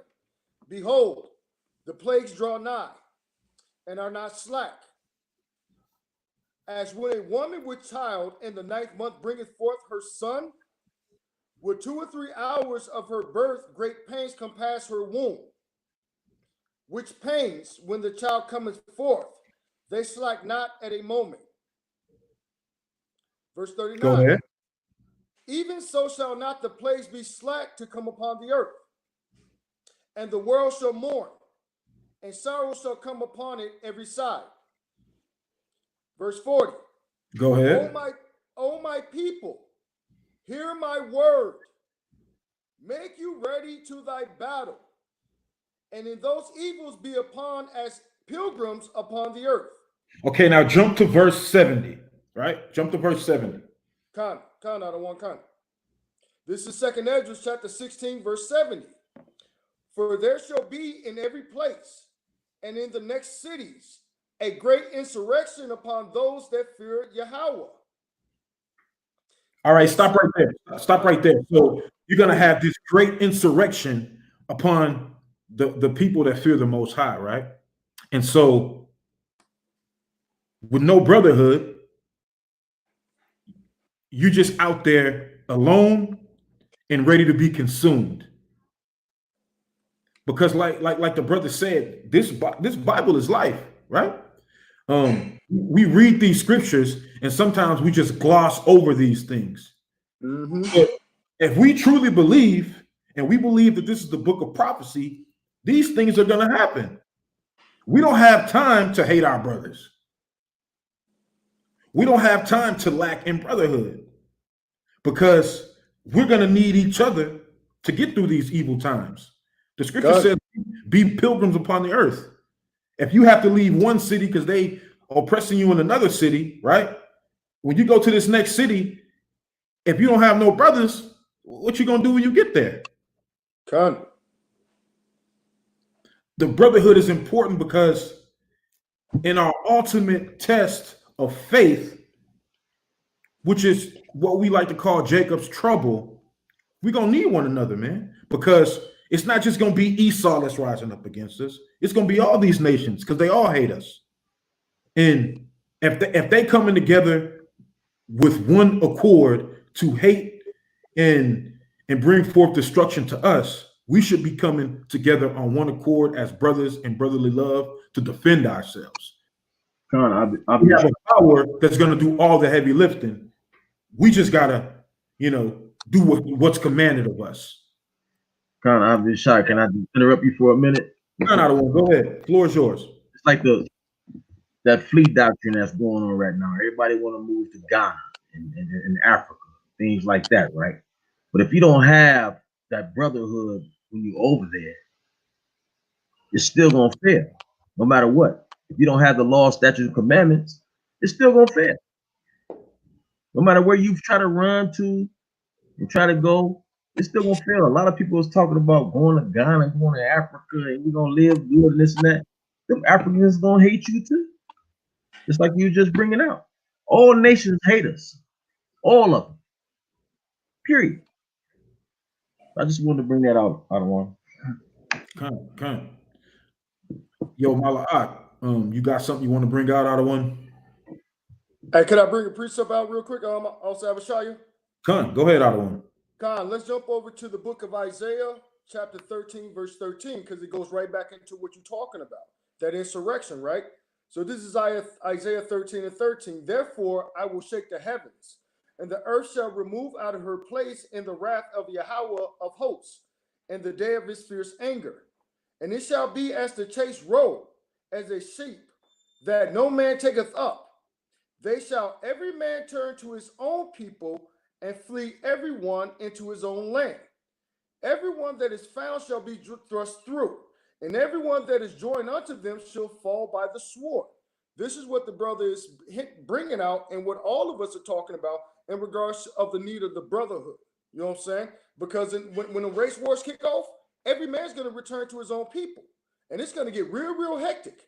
I know the back roads up to Michigan. I know the back roads to get over to Cleveland. I know the different areas where to link up where my brothers know where we need to gather to move as a unit to protect ourselves, our wives, our children, and our family. That's why it's important to have this brotherhood. You don't want to be out there, as we say in Chicago, caught out there lacking.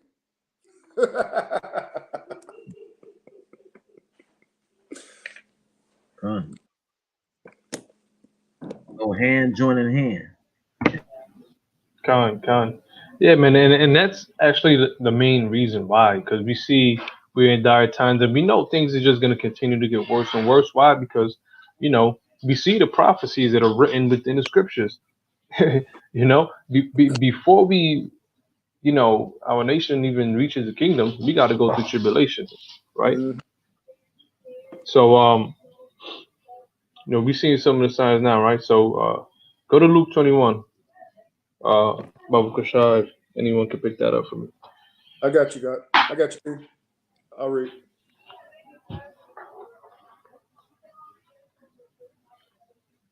Oh, verse. Let me see. You can start from 11.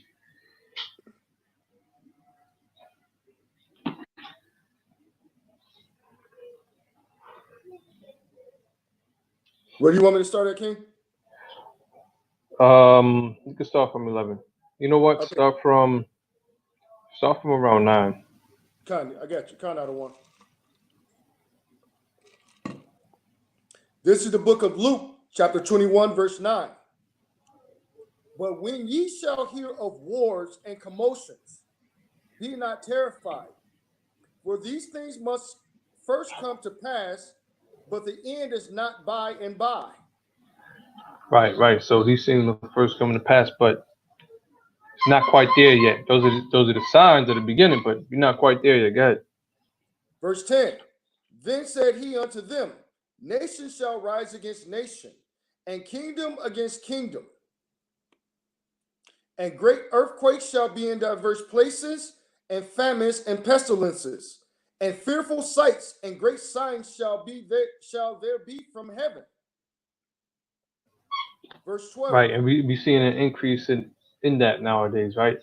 So now, watch when you go down to 12. When you read term precepts, you see that a lot of them are twofold. So even some prophecies are twofold. So this came to pass on the year 70 AD when the Romans ransacked Jerusalem, but this is also speaking of, what's to come. So a lot of these precepts, in particular, this one here especially is a twofold one. So, gave us the signs, the wars, the rumors of wars. That's been going on for quite some time now, and we see it increasing more and more and more. So, as we see these things coming to pass more often, it's for us to take heed to it and be like, all right, now's the time. We definitely got to make some moves, right? Go to go to Matthew 10:22 out of one. Con out of one. Con. We're in the book of St. Matthew, chapter 10, verse 22. And ye shall be hated of all men for my name's sake, but he that endureth to the end shall be saved. See that? It says for his name's sake. So that's definitely going to come. It happened to, those who followed him back then, and it's going to happen once more. Remember, the scripture says there's no new thing under the sun. What was is what's to come. So that's just going to be the same cycle repeating itself all over again one last time. So what is everybody doing to prepare for that? Be focusing on every other little thing except for that main thing. Um, and that's part of Jacob's trouble. I'm not sure if anybody brought out Jeremiah 30:7. But could you get that, Baba Kusha? Yeah, con out of one. You said Jeremiah 30? Verse 7. Con. We're in the book of the prophet Jeremiah, chapter 30, verse 7. Alas, for that day is great, so that none is like it. It is even the time of Jacob's trouble, but he shall be saved out of it. See that? Verse 8. For it shall come to pass in that day, saith the Most High of hosts, that I will break his yoke from off thy neck, and will burst thy bonds, and strangers shall no more serve themselves of him. Verse 9. So you Sorry. could throw out other one. So yeah, Jacob's trouble is soon to come. So we have to get to a point where you start to really hone in on what is it that's most necessary. What's most necessary for the preparation of what we see that's to come, right? For Con. example, like our brothers mentioned what's going on with the quote unquote COVID, right? We see a lot of food manufacturers shutting down, right? Oh, because this country is a country that imports the majority of its products from other countries. So now, when ish hits the fan and they stop sending stuff over here and the supermarkets start to shut down, where's everybody gonna get their food from? How are you gonna feed your family? How are you gonna feed the kids? How are you gonna survive? And nobody's preparing for that. Nobody's thinking about that, right? Con. So that's why, like, the topic matter of tonight is crucial and is key, because these are the things that eventually gonna happen. So I wanted to go to Second Timothy 3:12. Con, I don't want con.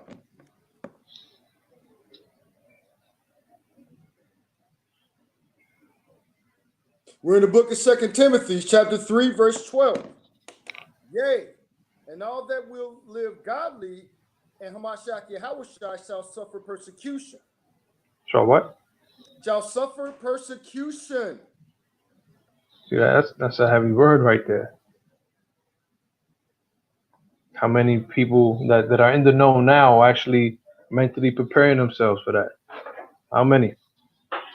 I don't know. I understand. I think sometimes we may lose track. Sometimes we may get a little sidetracked with things we may have going on, right? But ultimately, you got to get yourself back on with that tunnel vision of what's key and what's necessary, because once that comes to pass and it catches you by surprise, then you know Con. that's too bad for each and every one of us who end up on that side of the fence. So I wanted to get go to Romans 12:4 out of one. Con. So this is why everybody brought out different ways in which everybody come together, link up, form like Voltron to do what they got to do, you know, for the nation, really, because those of us who are in the know, it's our duty to just continue to pay it forward, to push it forward. Because if we just speak to people that are already in the know, it's like we just preaching to the choir. And what good is that? Con.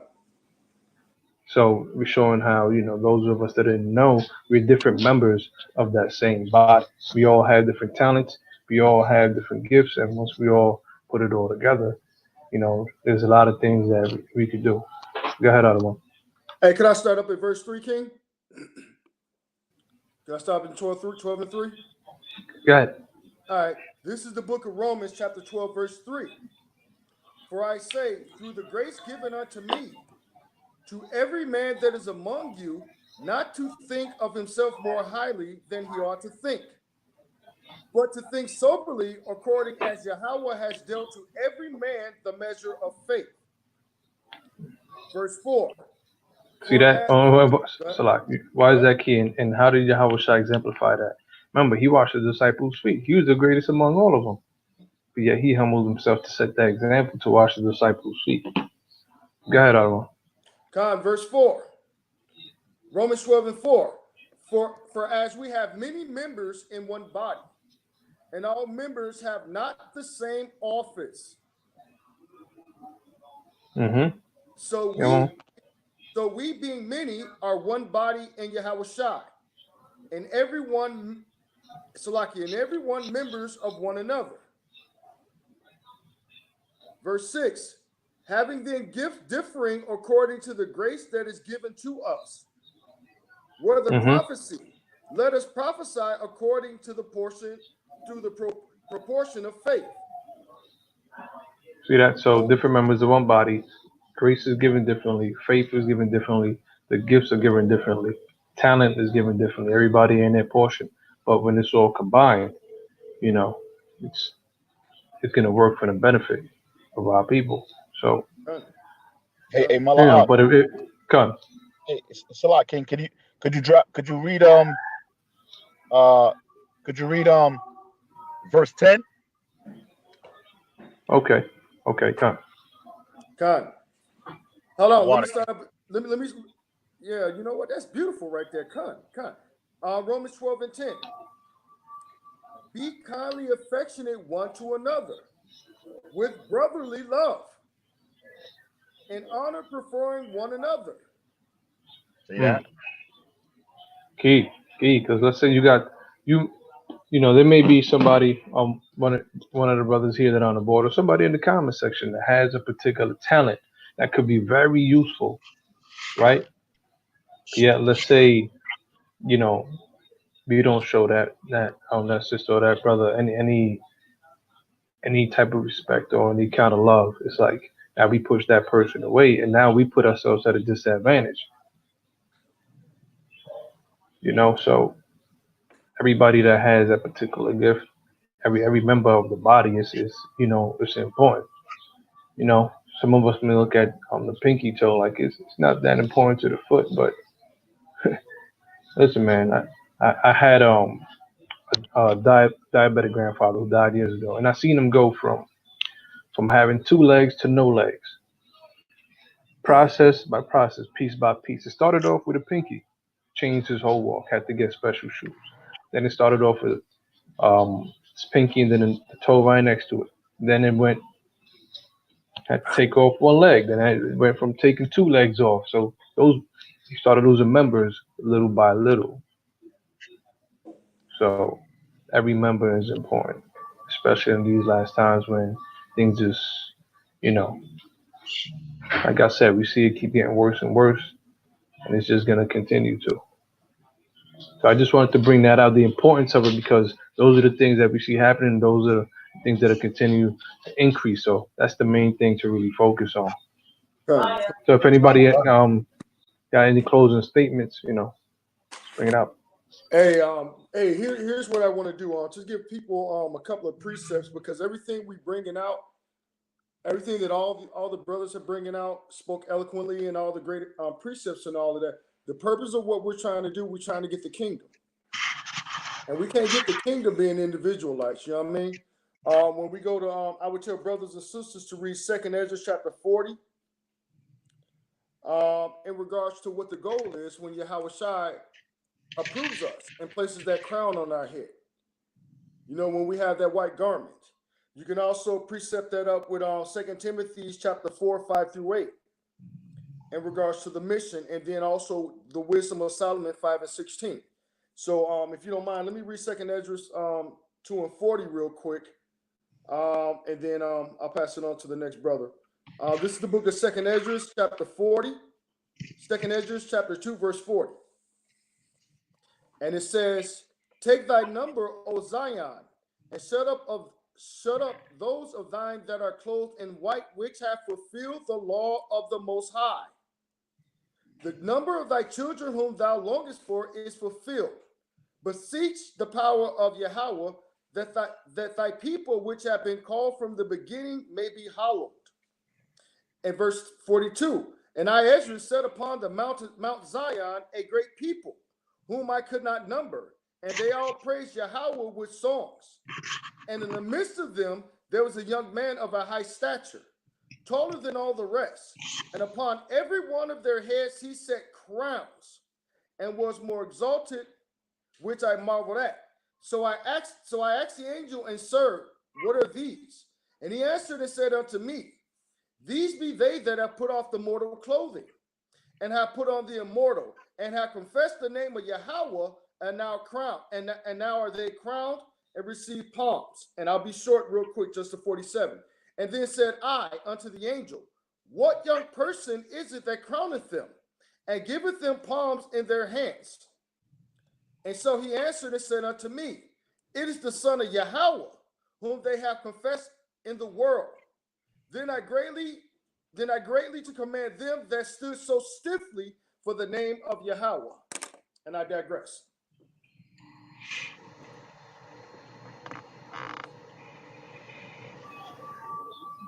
All great precepts, and like brothers mentioned before, like Abum mentioned before, there's many more. There's a plethora of other precepts that could be brought out. Scripts just always stress that particular matter, especially as it attains to the latter times. Anybody else have any closing statements? La.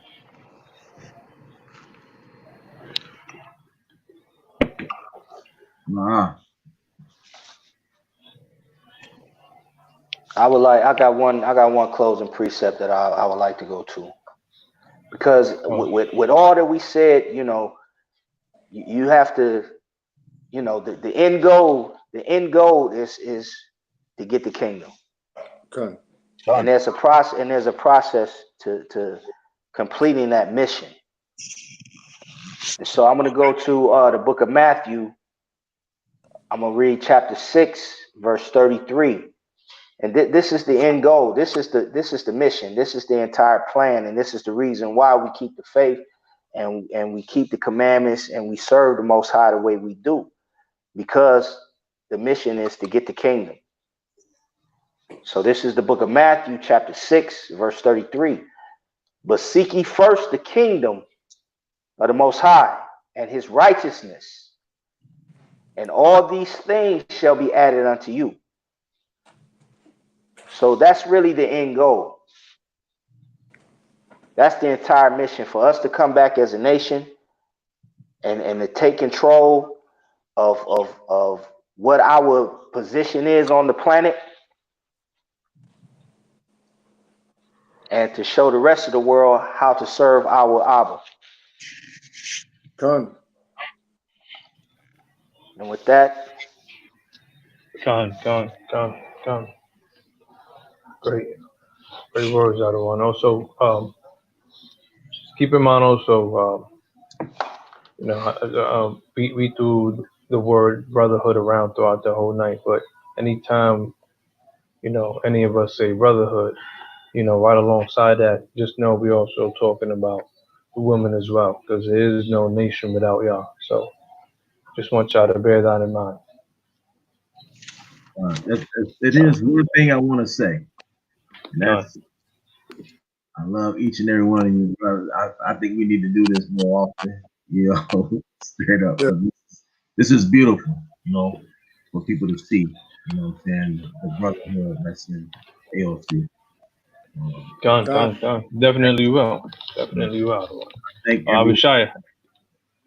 Con.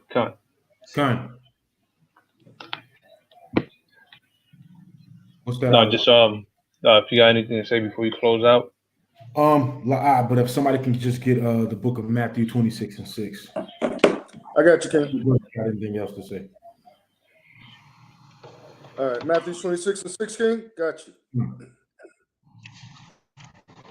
All right. This is the book of Matthew, chapter 26, verse 6. Now, when Hamashiach Yahushua was in Bethany, in the house of Simon the leper, there came unto him a woman having an alabaster box of very precious ointment, and poured it on his head as he sat at meat. Verse 8. But when his disciples saw it, they had indignation, saying, what purpose is this waste? Verse 9. For this ointment might have been sold for much and given to the poor. Verse 10. And when Yahushua understood it, he said unto them, why trouble ye the woman? For she has wrought a good work upon me. For ye have the poor always with you, but me ye have not always. For in that she has poured this ointment on my body, she did it for my burial. Verse 13. Verily I say unto you, wheresoever this gospel shall be preached in the whole world, there should also be this, that this woman has done, be told for a memorial of her. So this gospel being the good news, that we will overcome, we're fighting from victory, not for victory. You know, it's already set, right? So, you know, we bring this out to, you know, show love for that sister that anointed Yahweh Shai, the king, for his burial. And so with that, you know, I'm going to say shalom, you know, peace and prosperity to the true children of Israel. You know, double honors to the elders of AOC that rule well, and death and destruction to our enemies. Con.